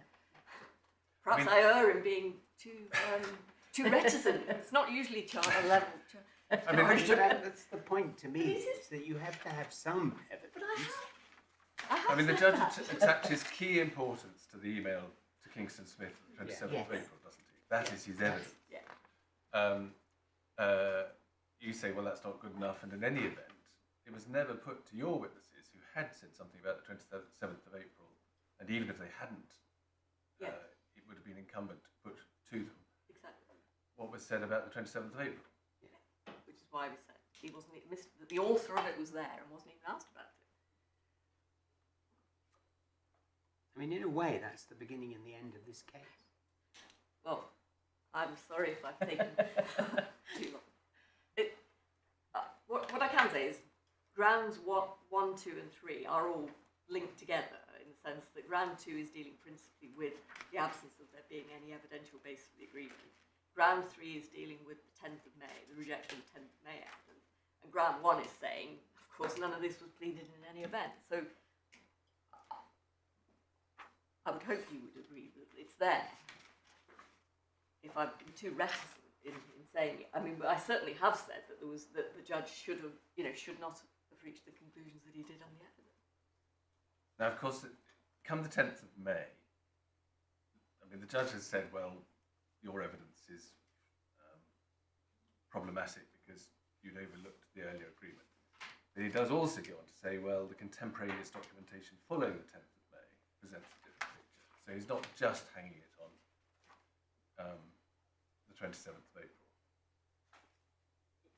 Yes, but the difficulty with that is that's then the evidence that came afterwards is principally the unexecuted agreements and in relation to that. There was But the subsequent reasoning is all premised on there having been an agreement that there was no evidence of. yeah, the So equal parity agreement. unless you could say that anything happened thereafter which made an agreement, or there was evidence that anything happened thereafter which made an agreement, the whole thing is bootstraps. Well, yes, and that's exactly why I hope you can understand, whether rightly or wrongly, the paragraphs that we went through in the pleadings were so important, because the paragraphs that were in the pleadings about partnership were all directed to the either the signature of those documents or But to in them a being sense, put into calling place it by a- conduct. I mean, you're right, but in a sense, calling it a pleading point, the pleading point really bolsters Yes, the lack of evidence point. it's a lack of evidence point that is really at the heart of this case. And one might say, well, the way the pleadings had framed made it all the more important that this was put in cross-examination, because you hadn't had notice that you should be elaborating on the 27th of April. Well, that's exactly, I think, what I said in closing. You know, it was more unfair because we'd been in a sense, we'd been misled into thinking that there was a partnership point, but it wasn't the partnership point that was then being advanced against us. I mean, you didn't have any written closing submissions. No. Is there a passage in your closing submissions where you say very clearly there is no evidence of what your lordship is suggesting as having been the agreement? Or Yes, and I it's think not pleaded? I may not have phrased it by reference to what his lordship was suggesting, because I didn't have the benefit of that point of knowing the way the judge's mind was going. I You was knew only what guessing. he was saying in the I evidence. was guessing the way that he was going, but I was also having to deal with the fact that, as I say, I had thought that Mr. MacDonald was going to be seizing upon the VAT document, because there'd been a lot made about that in correspondence, and the correspondence is even in there. Which was the order of the closing submissions? Was it the commercial court order? It was Mr. MacDonald, then me, Yeah. and then Mr. MacDonald very briefly in response. Thank you. One very particular point. The judge finds that there was a partnership between your four clients. And that's consistent with the VAT documentation. Yes, Do you accept that finding? I have to accept that finding, I think, in Yeah. the light of the document. But what I said, and I say now, is even if that's right, and this was an accession to an existing partnership point, then there would still have to be some evidence about how Mr. Keane acceded to that partnership, which is the point, why I say I was anticipating the point being taken against me but I mean, I'd heard Mr. MacDonald's submissions by then, so. I mean, it would have been a somewhat strange accession. I mean, the Kingston-Smith documents later postulate a somewhat strange accession. But at any rate, on the 10th of May, it would have been a somewhat strange accession, because the partnership property would have been the shares in DRSL. Yes. Well, wasn't shares Yes. in DRSL. But Mr. Keane wasn't simply acceding to becoming an ordinary partner with partnership property being the shares in DRSL. I think, as I understand the judge, he in some fashion had an option as to whether or not he was going to have an interest in those shares, and if not, then the partnership property would be the shares for the purposes of the four, but Mr. Keane would merely have an entitlement to a fifth share of the profits. Yeah, I still don't understand how one could achieve that. And you cross-examined about the legal entitlement and the beneficial entitlement. I did, to the and I got shares. closed down pretty shortly. You did. Because, and again, that comes back to the fact that the judge seemed to think that there were no issues where Mr. Keane's credibility was in issue. And in my submission, there was the whole notion that there was a partnership, for example. Bearing in mind, there'd been no suggestion of a partnership at all at the point of which 2017. So the crucial point is November 2017, where on any analysis they are trying to bring their relationship to an end. They've fallen out, and they do bring it to an end through the deed of asset transfer. Now, I'm not trying to reopen the bits of the case that I lost on loan agreement and the like, but what is extraordinary is that the judge never sense tested this to say, well, hang on, these two parties, these parties are parting their ways, and yet the very person who now says that he had an interest over and beyond the interest in the LLP, never asserts that interest for the purpose of it. And I, of course, I suggested that was completely implausible, as I suggested it was completely implausible that he didn't understand the whole structure in the first place, having sat through. But the judge seemed, as far as I can see, the judge seemed to approach this as a case where credibility wasn't really an issue, whereas it was an issue. The whole thing is pretty extraordinary that the 5 partners should end up as partners in a partnership that none of them even appear to know about, and they certainly don't report it to the revenue. Especially when you bear in mind, the backgrounds of these people, and the fact that when they do document their things, they document them. Well, Mr. Keane's not a lawyer. So what? He's No, but a I mean, experienced so it's trader in the that business. point. It goes very strongly as far as your client's concerned, but as far as Mr. Keane is concerned, maybe he was entitled to say, "Well, I thought it was all like this, and that's how I proceeded." Yeah, I don't. As a if lay he- person, but you say, well, you've still got to have evidence of what. Well, I'm still entitled to test it. In other words, when we are dealing fundamentally with an agreement, so even on the case that was pleaded, there would have had to be evidence about the fact that the partnership agreement had been brought into effect by its terms by conduct, for example. So I was entitled, it seems to me, to cross-examine as to the whole credibility of that position. You might recall also I've made a point about 2 later documents that the judge gave a very generous interpretation in favour of Mr. Keane on. Well, the ones where he says I wasn't. He says I wasn't part of Limited. I wasn't part of Yeah. Limited. But I mean, your case really is a very, I think, at bottom is a very simple case. There was no evidence of the agreements the judge found. They are inconsistent with his finding that the agreement offer was rejected, and there was no evidence that he accepted that evidence, so it was rejected. And therefore, there had to be something after that that created an agreement, that offer having been rejected. And even on his own evidence, even on his own judgment, there wasn't. There wasn't any. Yeah. I mean, I suppose maybe the later draft, but that's not evidence. I mean, a draft can never be evidence of an agreement. No. Well, no. I mean, I think the strongest point is the treatment of the 10th May rejection, because on that there was nothing between Mr. Keane and the 4 defendants in relation to that. When you examine the evidence, they all accepted that at that meeting he said no. But what the judge then does is somehow say, well, because I've found that there was already an agreement in place, somehow, and he does seem to put the responsibility on D1 to 4, somehow it was D1 to 4's responsibility to give effect to it in some other way. Yes, there was an attempt. My client always accepted there was this draft partnership agreement, but the one thing that never happened was there's never any evidence it was ever agreed or signed. I mean, spinning it differently, it had been contemplated that Mr. Keane would be an equal participant. And on your case, he never was, because when the LLP is set up, there are 6 members.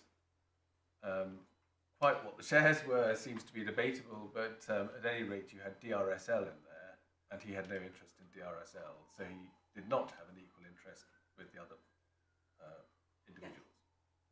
Yeah. And importantly, that's where my submission that the judge elevated this to an equal parity agreement far earlier than the documents even supported. He was only ever going to become an equal partner, subject to, for example, performance criteria in the end.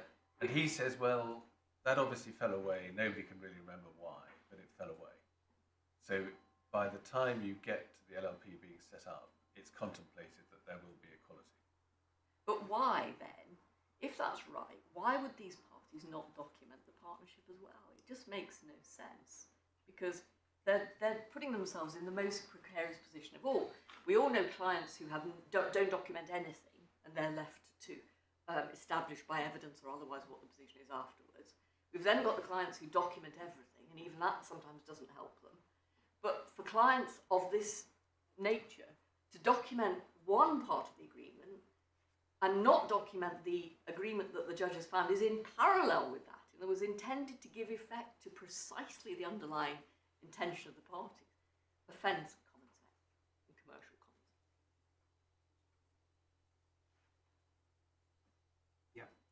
I mean, you were going to show us the 27th of April email on which everything really hangs from the judge's point of view. Where do we find that? It's in the supplemental bundle behind tab 22. Yeah. Below is the general package we've agreed with Gary. But of course it starts off by saying we're making good progress.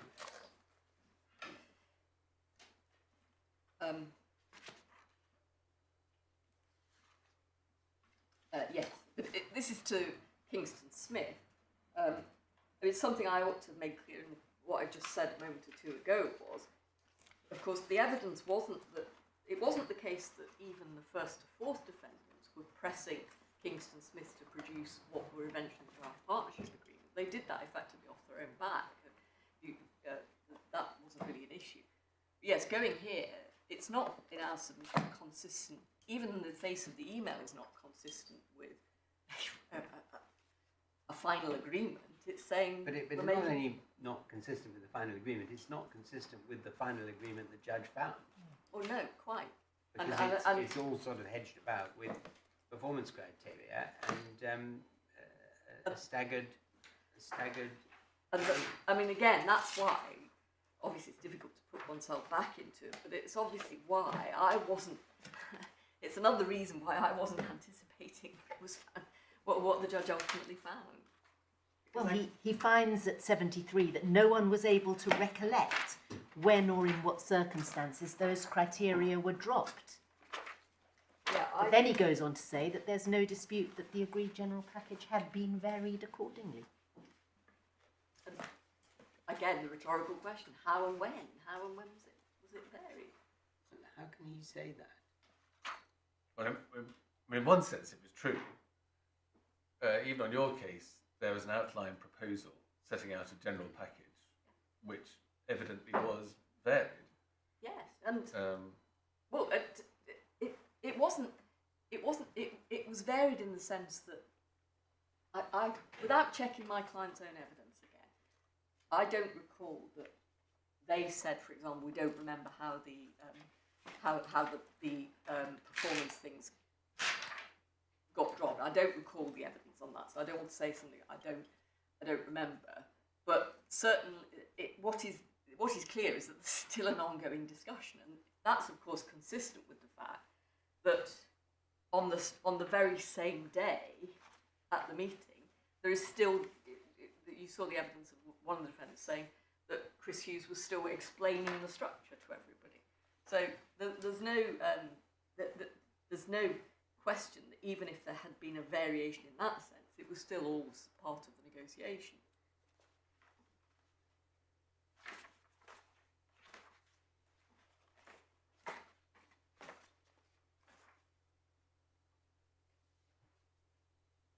Yes, I think what I'm reminded is that the reason they became less important was because on the 10th of May, when Gary said no, it brought an end to that conversation. So things like performance targets and the like fell away precisely because of that. Could I'm just changing the subject a bit. We are dotting around, I know, and we should all probably shut up. But paragraph 51 of the judgment. The case of the defendants, the judge said, as putting cross-examination to Mr. Keane, is that the 1st of March proposal was the only offer made and it hadn't been accepted before the 10th of May. Mr. Keane's response was that this was the only written offer, but that matters had moved on as a result of discussions he had with Mr. McGloin. His recollection was that they'd agreed before the 10th of May meeting an equal 20% partnership to start immediately he joined. And then there was the allegation about that being deliberately choosing Mr. McGloin because he was dead. And then he returns to that at 74.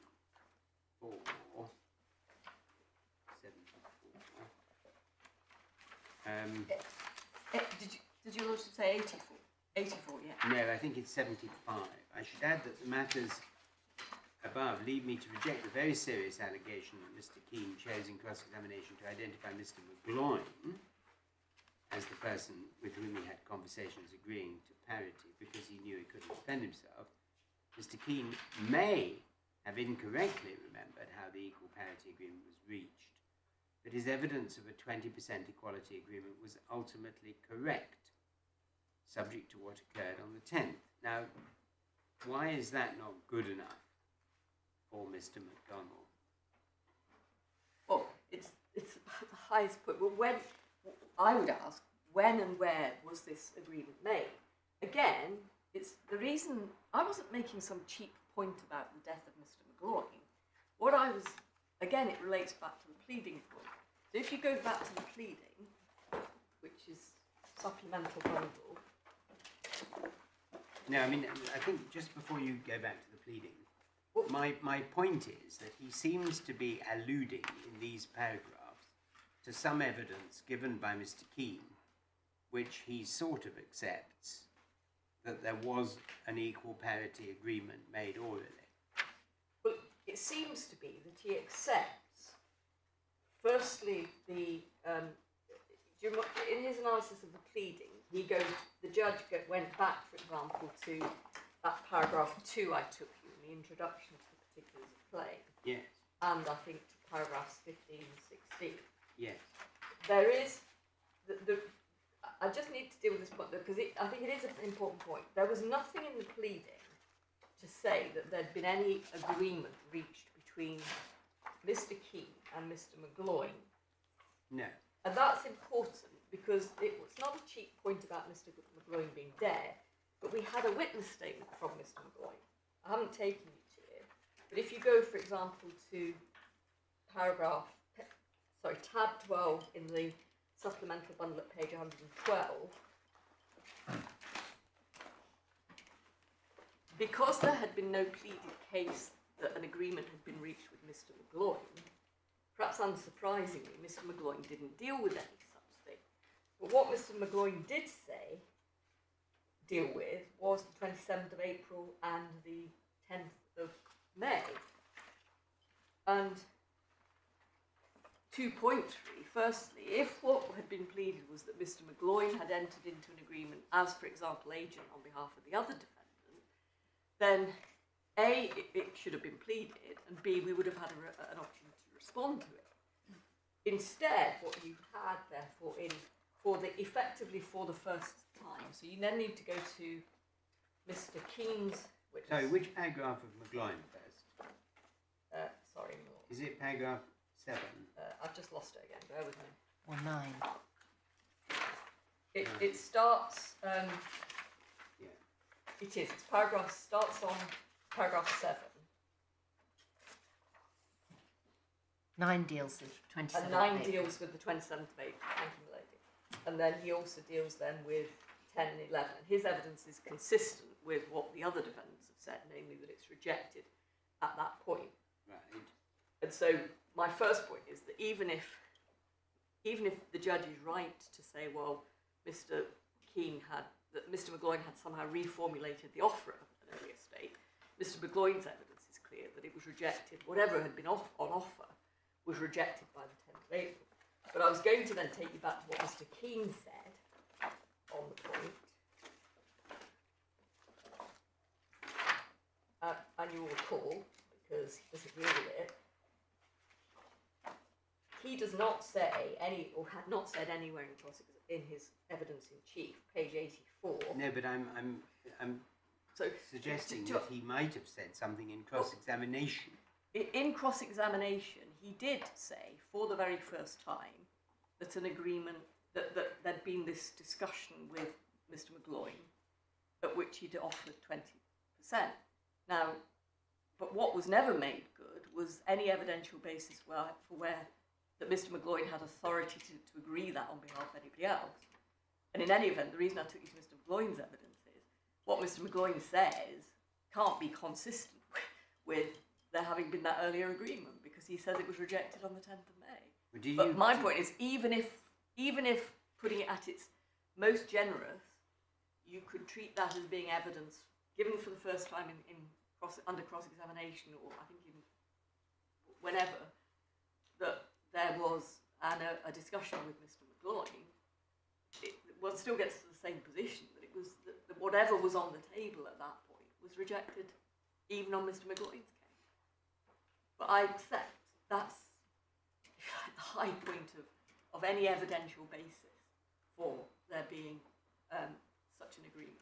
I mean, supposing that there had been a similar conversation with Mr. McGloin, you would still need to ask, wouldn't you, whether that was a contractual agreement or merely a further stage in the discussions as to what the package should be.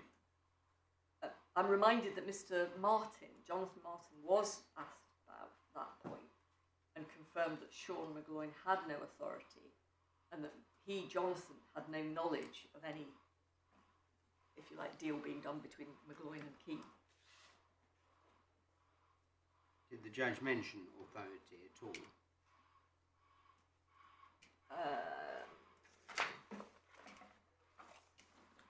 I don't think he did, no. I don't think he did.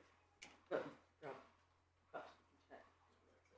I don't think he picked it up.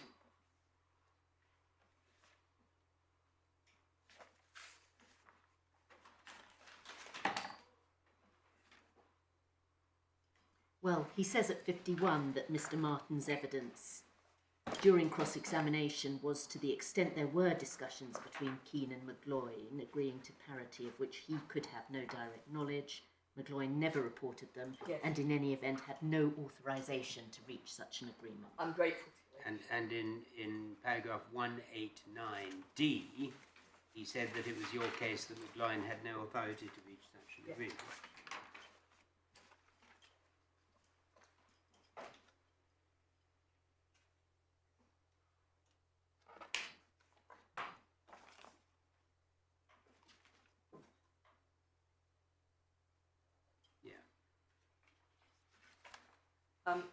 I'm in your lordship's and ladyship's hands really as to where you want me to go from here, or whether. You'll go wherever you want. Well, I appreciate Miss Anderson in. Well, Miss Anderson, Lord Justice Newey made the point to you earlier that the judge relied not only on the 27th of April meeting and the outline proposal, or rather parity agreement, but also on what he said was contemporaneous documents that passed between the parties thereafter, and in particular after the 10th of May, as supporting his conclusion that there was an equal parity agreement. Are there any contemporaneous documents that you want us to look at that might support the judge's conclusion, or that you say contradict it?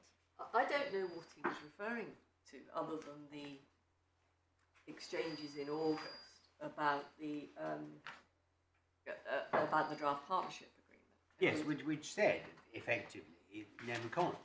He said, I mean, nobody was against it. There it is, and nobody made any comments on it, but it was never signed. Yeah, and he doesn't. To be fair to the judge, he doesn't find on the case that had been pleaded, for example, he doesn't find either that it was ever signed or agreed, or that it was, for example, carried into effect through conduct. No, I mean it's. I mean, I put it to you earlier, but it does look as if the judge thought that was all a bit unfair. That it was effectively, the draft was put forward. It was effectively not contested, but never happened. I mean, the counter argument to that was, if a man says he doesn't want to have shares because it might affect his personal tax liability, it would be curious if by some sleight of hand he effectively ends up in exactly the position he I mean, the judge's answer to that is it wasn't an absolute rejection. It was a rejection of what precisely was being thought about at that time on the 10th of May. And by the time it got to the agreement in writing, the accession agreement, it was something that, well, I mean, the problem for the judge's argument is that it's not what he said they agreed. Exactly. In other words, the document that is eventually produced doesn't reflect. No, I know. I mean, So, I'm doing, I appreciate I'm doing my best. your testing. you're quite rightly testing it. I mean, what is extraordinary is, if I can find it, so there is, the judge, when he defines the, Mr. Keane's, he gives it a funny definition. So he defines Mr. Keane's understanding of that position. I'm just going to have to find it because I'm slightly out of and what he does is he implies into that understanding that it would only be a substantial tax liability. In other words, it's extraordinary. Oh, here we are, I found it. So, paragraph 206 on page 94 of the core bundle.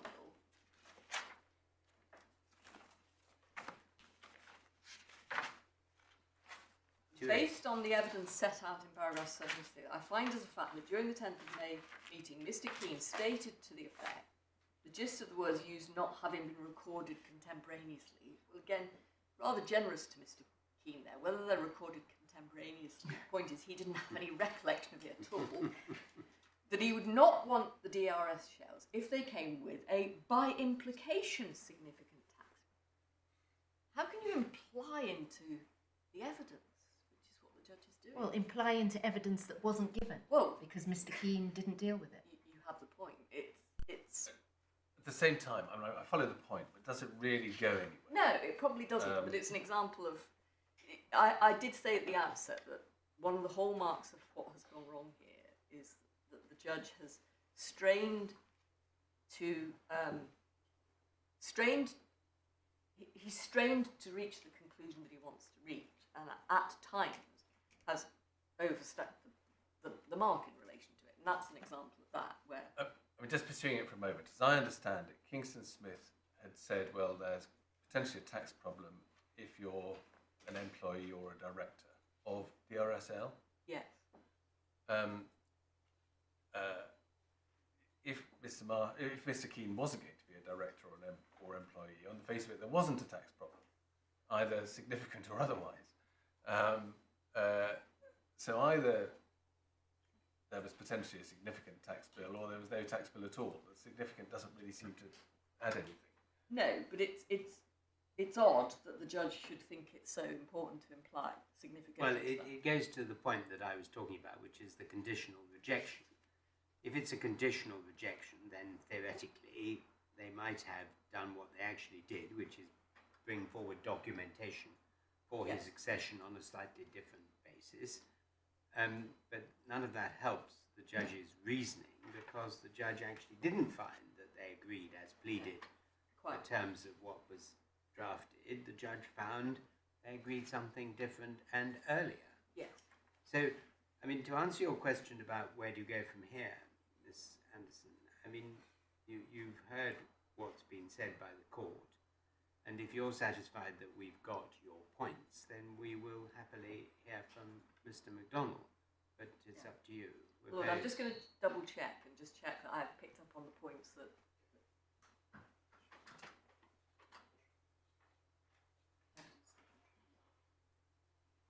Oh yes, yes. Just to pick up your ladyship's point, I was asked whether I want to draw your attention to any evidence that was to the contrary of the position that we've reached so far, namely about the agreement. I suppose one should then draw back in the email and the the 1st September email. I think there are 3 documents that you might want to look at if I can find my references to them.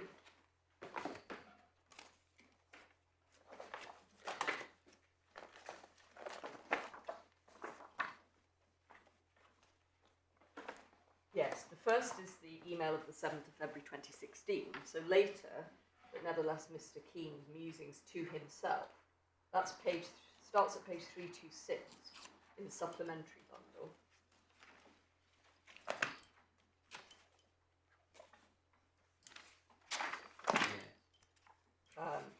And you'll see this was Mr. Keane's note to himself, and it's the 2nd page, where he says, paying back DRS being punished by tax whilst I've only ever been LLP, but others have drawn against LLP. That's the reference that I've referred referred to already. The second document that your lordship... I can't find that, I'm afraid. I've got elephants and ostriches, which... It's page 327 in the supplemental. 327, And it's right towards, beneath, I was about to say beneath the second hole punch, but that of course makes no sense in the electronic, but right towards the bottom of the page, almost the last entry.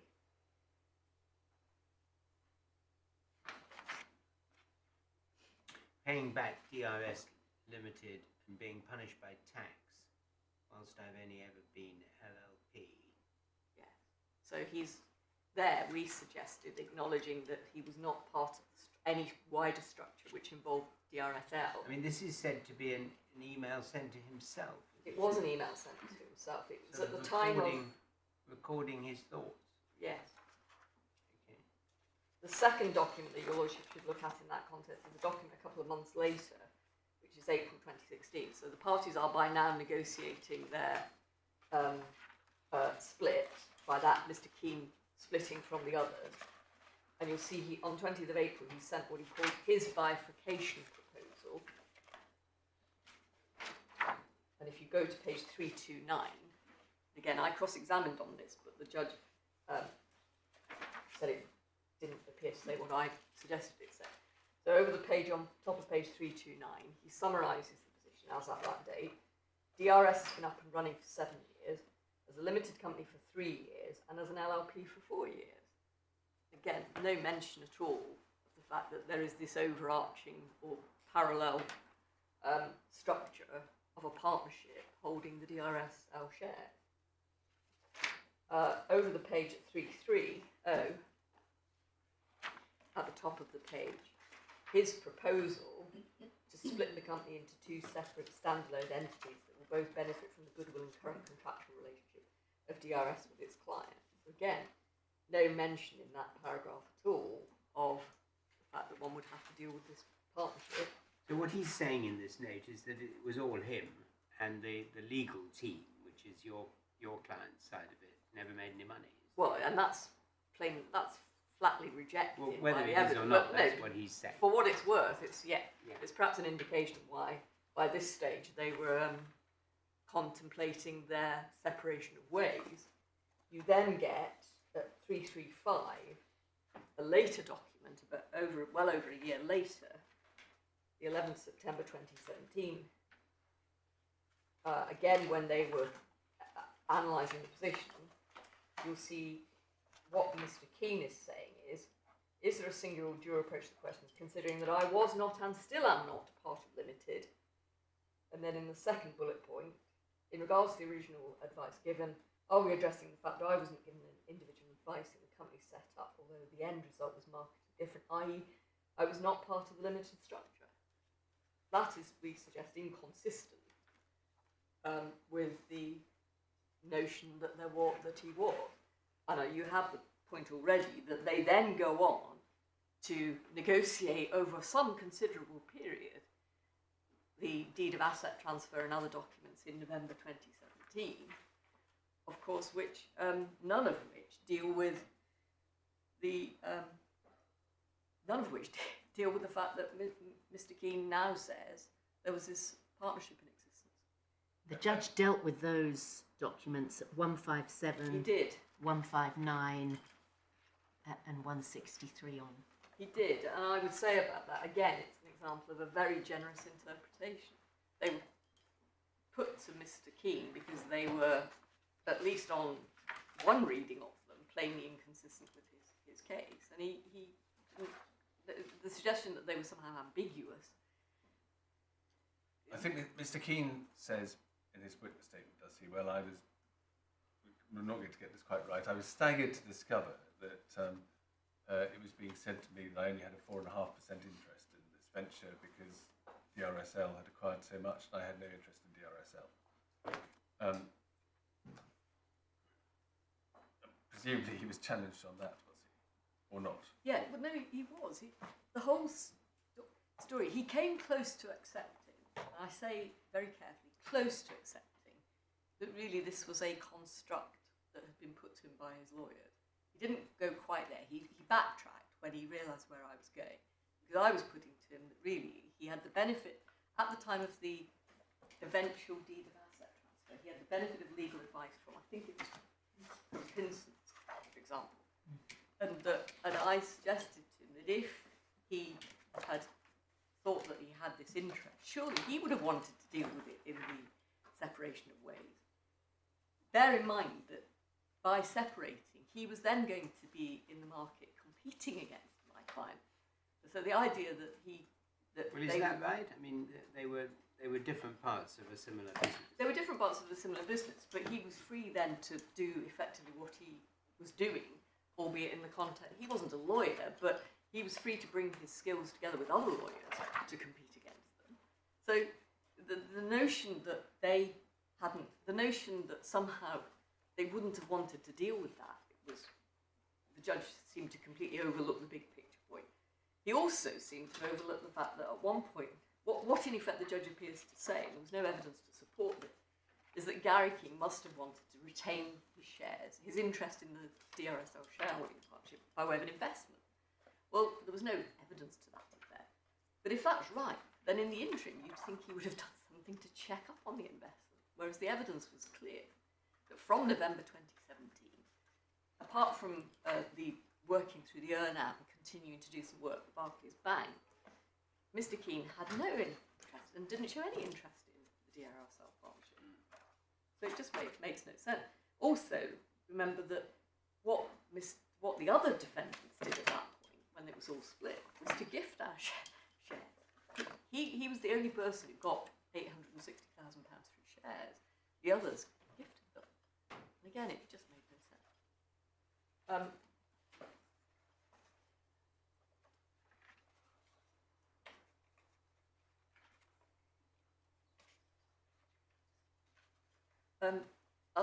Obviously, I will.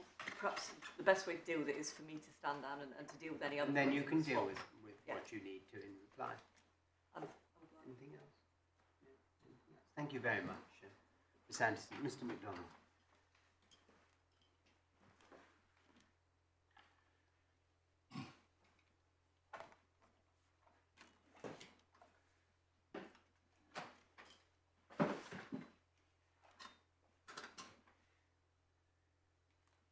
My lord, my lady,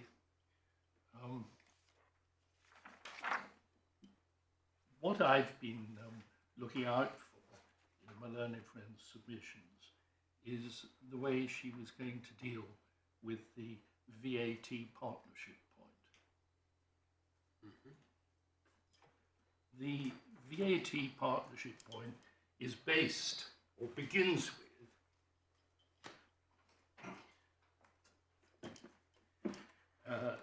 the document at tab 21 in the supplemental bundle.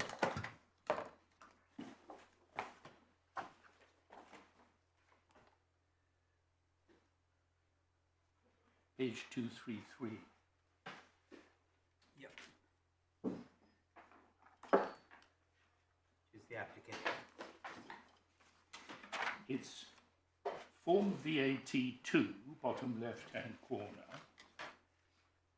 and top left-hand diagonally value-added tax partnership details.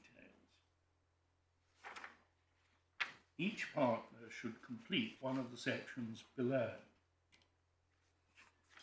And section 1 is Michael Francis Beaton, and it's signed, or appears to have his signature.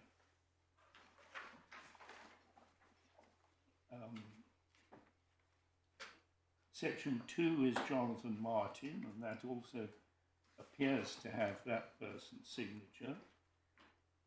3, Sean McGloin, and there's a signature there. And 4, David Sargent, and there's a signature there too.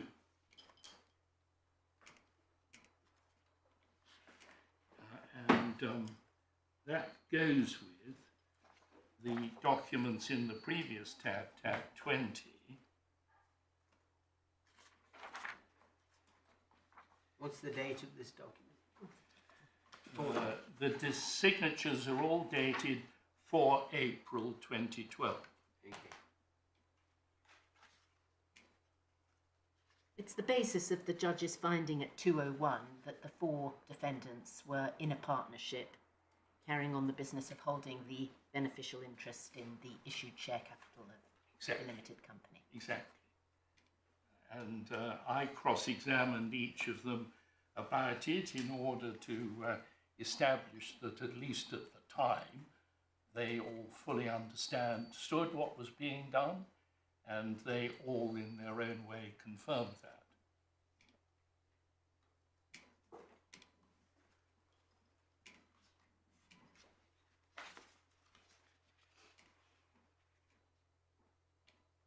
And then you go to tab 20.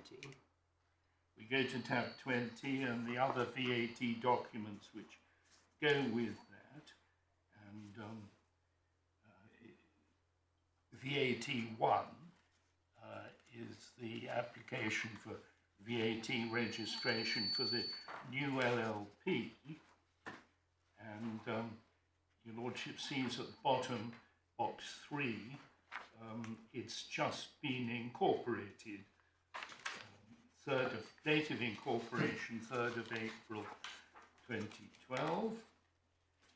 And this form is signed the following day, 4th of April, by Mr. Sargent. See page 229, box 23.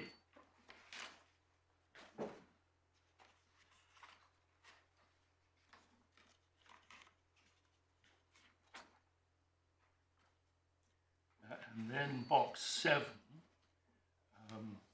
are you or any of the partners in this business, that's to say the newly created LLP, currently involved in any other business in the UK? And the answer is Document Risk Solutions Limited, and the VAT number for that business is given.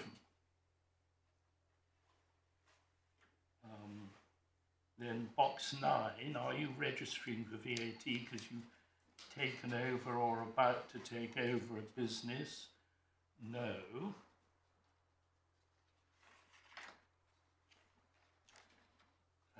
Box 13, are you applying for voluntary registration because your turnover is below the registration threshold? No. Are you registering because you think your turnover will go above the level? Yes. Box 15 doesn't apply. Box 16 for exemption from registration.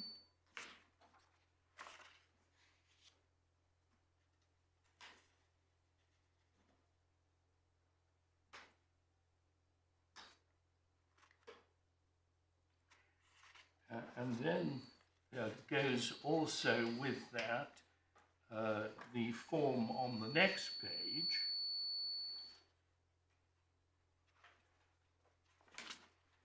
This is form VAT 50. Application for VAT group treatment. Box 1, what are you applying for? To set up a new VAT group. 2, full name of representative member, and the representative member of this group is going to be the LLP.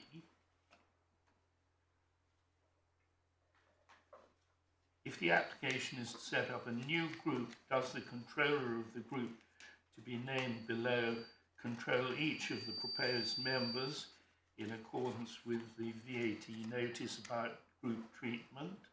Yes. And please give full details of the individual corporate body or partnership who controls the group, name, trading style and address. If it is a partnership, give the names of all the partners, and there are the 4 names.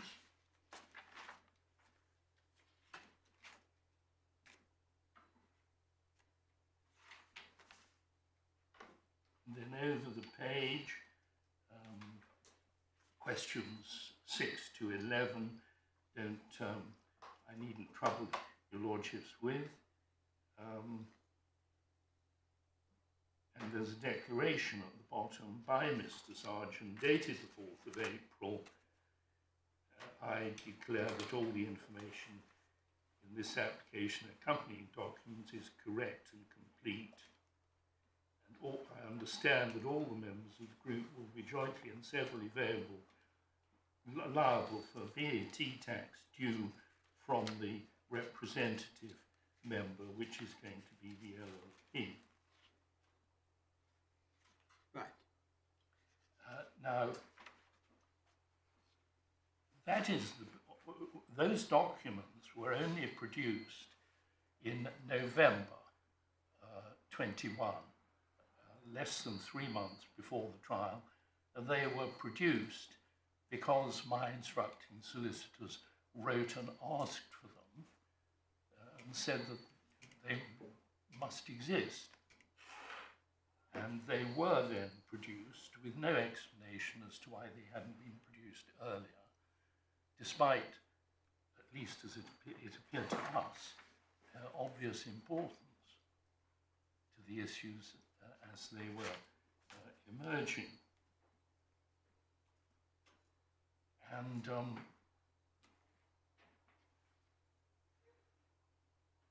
this enabled us to understand better the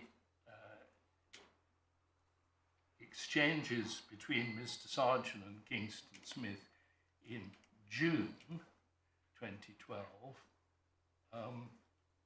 which your lordships will find in the supplemental bundle.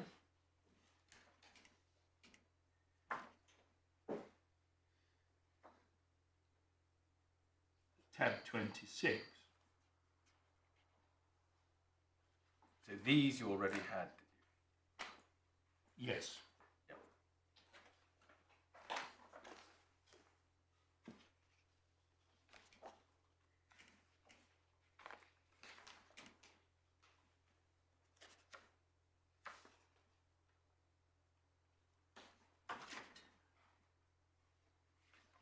And the last page in this little tab is an email from Mr. Sargent to Chris Barker at Kingston Smith. And inconveniently, the email begins at the bottom of the previous page. From David Sargent, 21 June 2012, to Chris Barker, subject VAT Reg question from HMRC. Hi Chris, just received the attached letter from HMRC. Any idea how we should answer this? I would have thought it's the partnership that owns the limited company, which no longer has 25% voting share splits.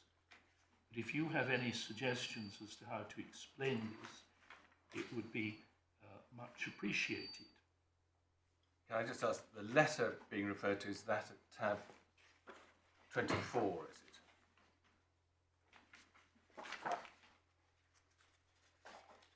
Yes, my lord. And is that a document you already had, or did that come with the later VAT document? I think we already had this.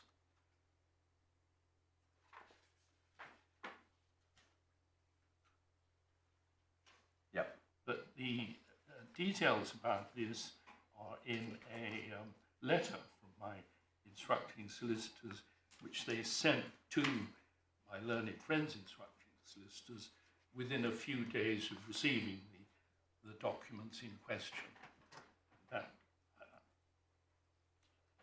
I may have to correct myself when I say that this had been disclosed previously. And it's addressed to the LLP, and it says, thank you for correspondence, connection, VAT groups treatment. Before we can proceed, we require further information to you, and so please complete the questions on the next page.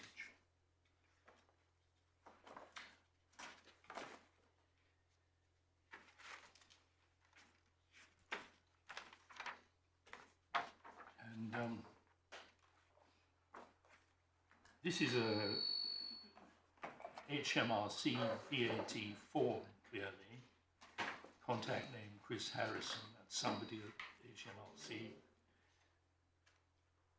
Please refer to the following paragraph from V128 registration, etc.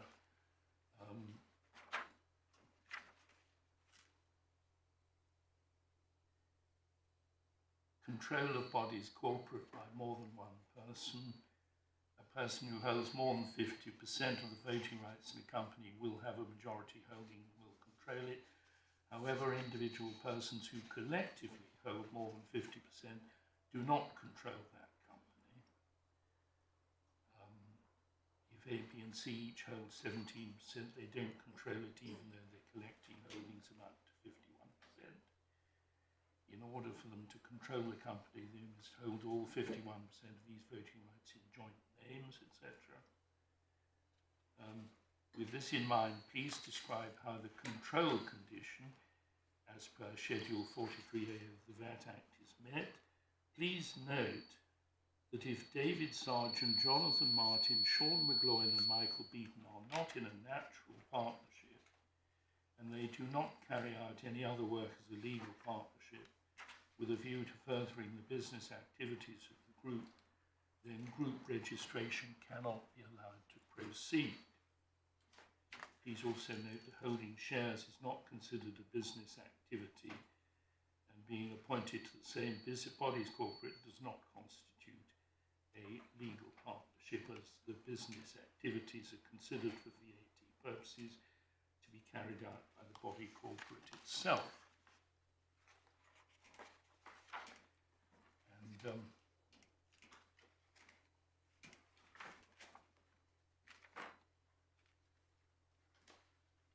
going back to tab 26,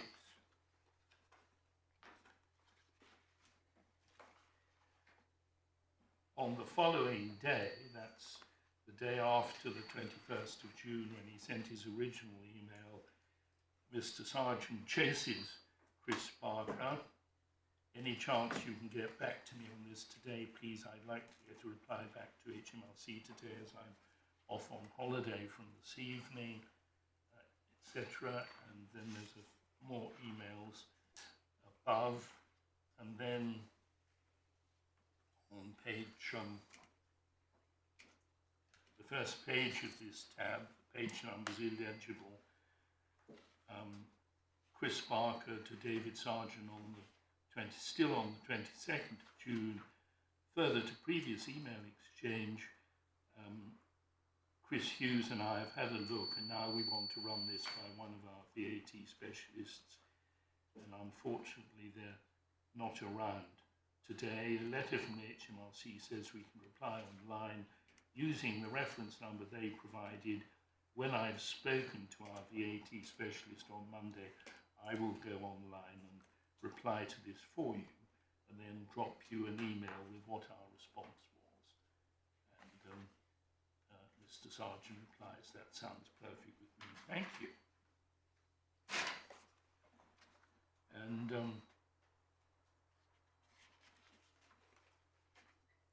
in tab 27, a few days later,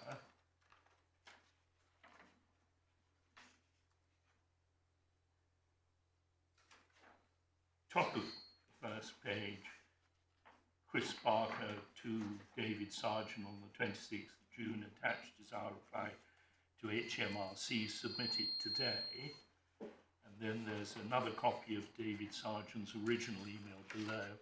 And then the reply in an electronic form provided by HMRC.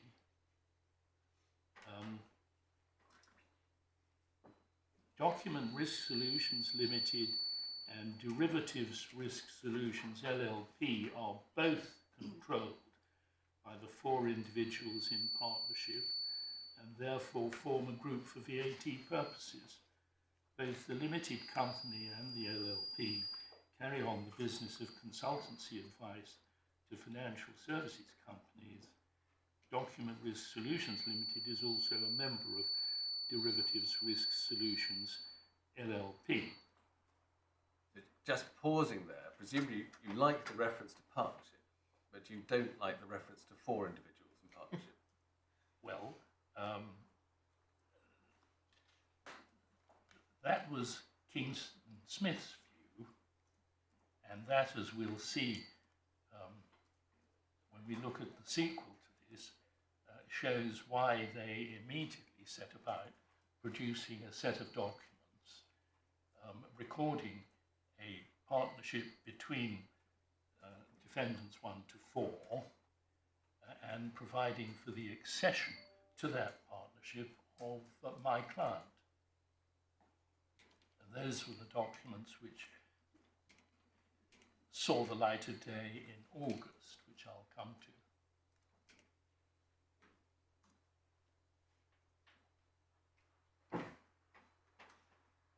Now, I want to go back. So, I mean, how do we infer from this that the factual position as at the date of this submission, which is in June 2012, is not what it says? Namely, that there were 4 individuals in partnership. Well, we infer that from Mr. Sargent's comment in his original email sending this to Kingston Smith for advice, and that's very important to me. But may I, before I come back or go back to that, because that's actually the beginning of this episode, may I just show your lordships what Mr. Sargent said about the proposed partnership documents when he circulated them on the 6th of August. That is in the supplemental bundle at tab 29.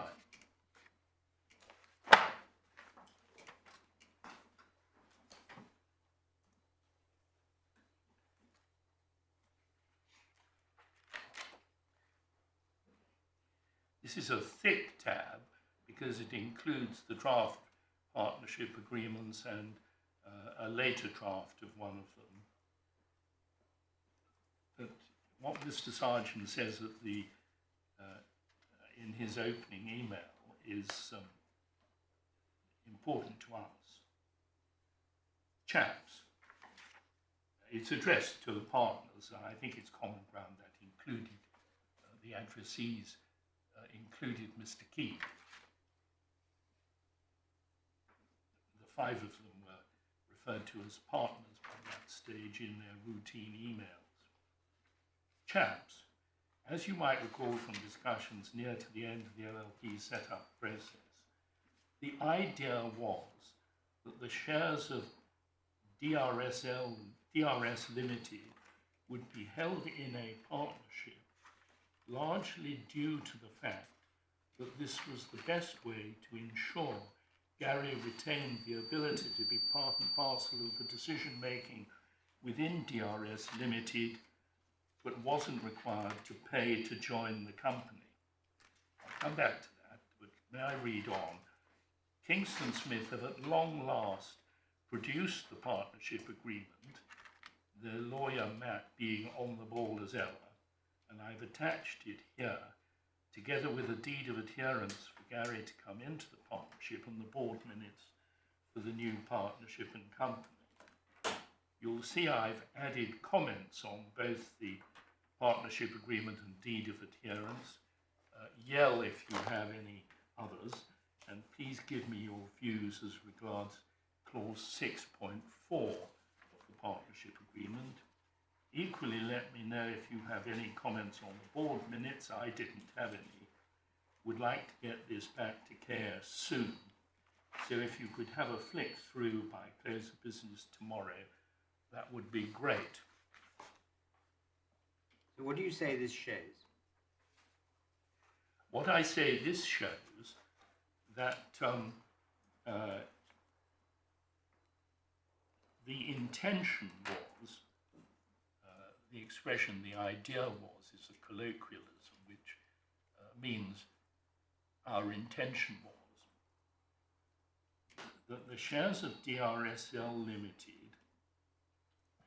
would be held in a partnership including Mr. Keane. That's shown by the fact that he says largely due to the fact that this was the best way to ensure Gary retained the ability to be part and parcel, but wasn't required to pay to join the company. But it doesn't mention agreement, and it doesn't mention it having already been agreed, because as we see from it, he's talking about what the terms are and changing the terms and the draft. Oh, yes. So it's a future suggestion. Well, we're going to now document an idea we had. Well, not necessarily, Lord.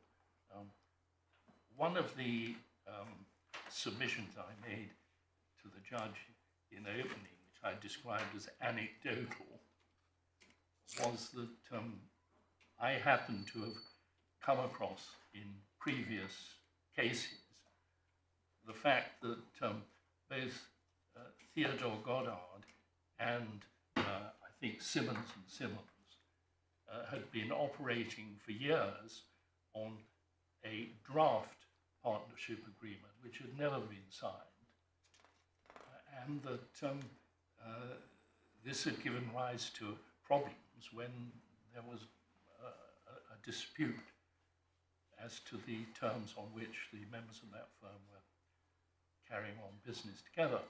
So it's perfectly possible for a partnership, including a highly respectable and significant partnership, to operate on the basis of a draft agreement which the partners have never signed and which would be open to amendment or further negotiation if it was proposed that they should in the end sign it. Well, that's all true if the pleading is we agreed the terms of a draft document by conduct.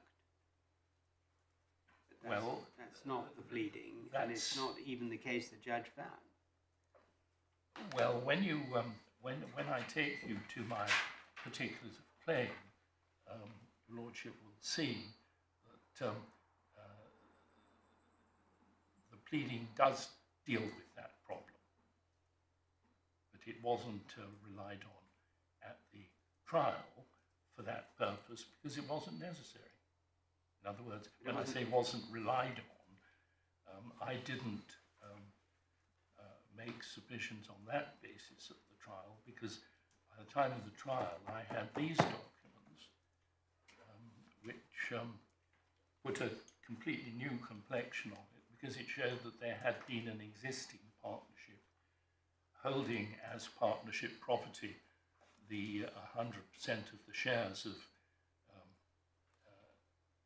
DRS Limited, that's to say the 4 tranches of shares which were registered in the names of the 4 defendants. I had what Mr. Sargent said about it in his original email to Kingston Smith, and may I now take you back to that? Just before you do, in terms of these documents, we get a draft partnership agreement and a draft deed of adherence for Gary to come into the partnership. That suggests it's in the future. And if we look on to the draft minutes at page 286,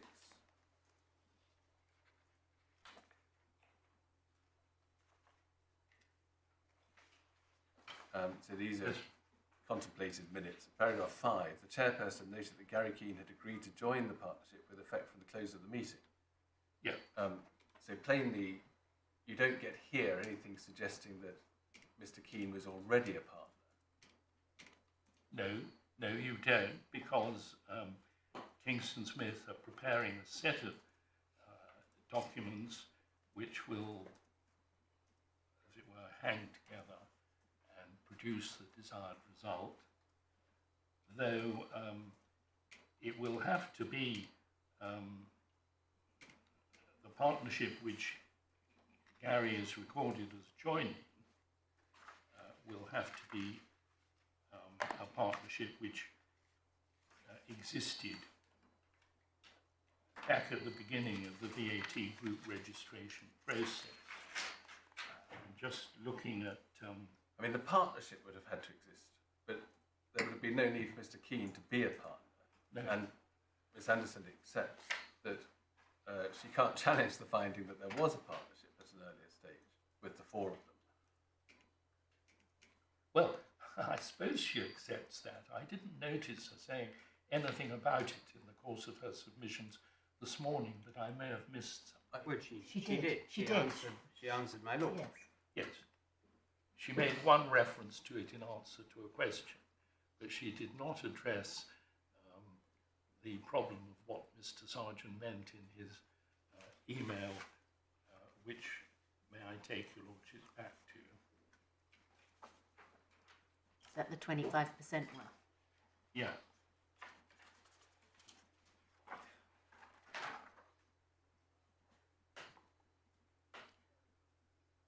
Can you remind us of the tab? Sorry. Page 270.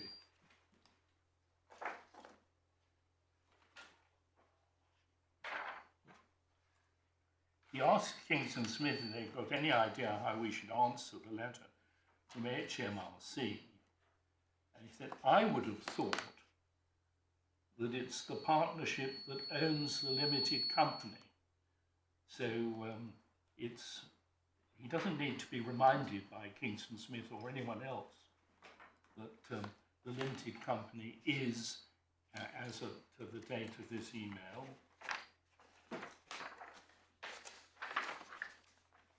22nd of June, the limited company is owned by a partnership. But then he's corrected by his accountant. They say it's not, and they reply to HMRC accordingly, and then draft some documentation which might give effect in the future to something that might happen in the future. Yes, absolutely. Yes, Yeah. that's the way it appeared to Kingston Smith. I mean, I just want What matters? Sorry. Sorry, go on. Sorry, Mr. MacDonald, go on. What matters is how it appeared to Mr. Sargent, not how it appeared to Kingston Smith. Well, no, what matters is what was agreed. I mean, this is a pure contract case, Yes. and what matters is what was agreed, Or and when it was agreed, and what the evidence was of that agreement, and particularly in the case of an appeal, whether the judge had any foundation for the findings of a contractual arrangement that he made.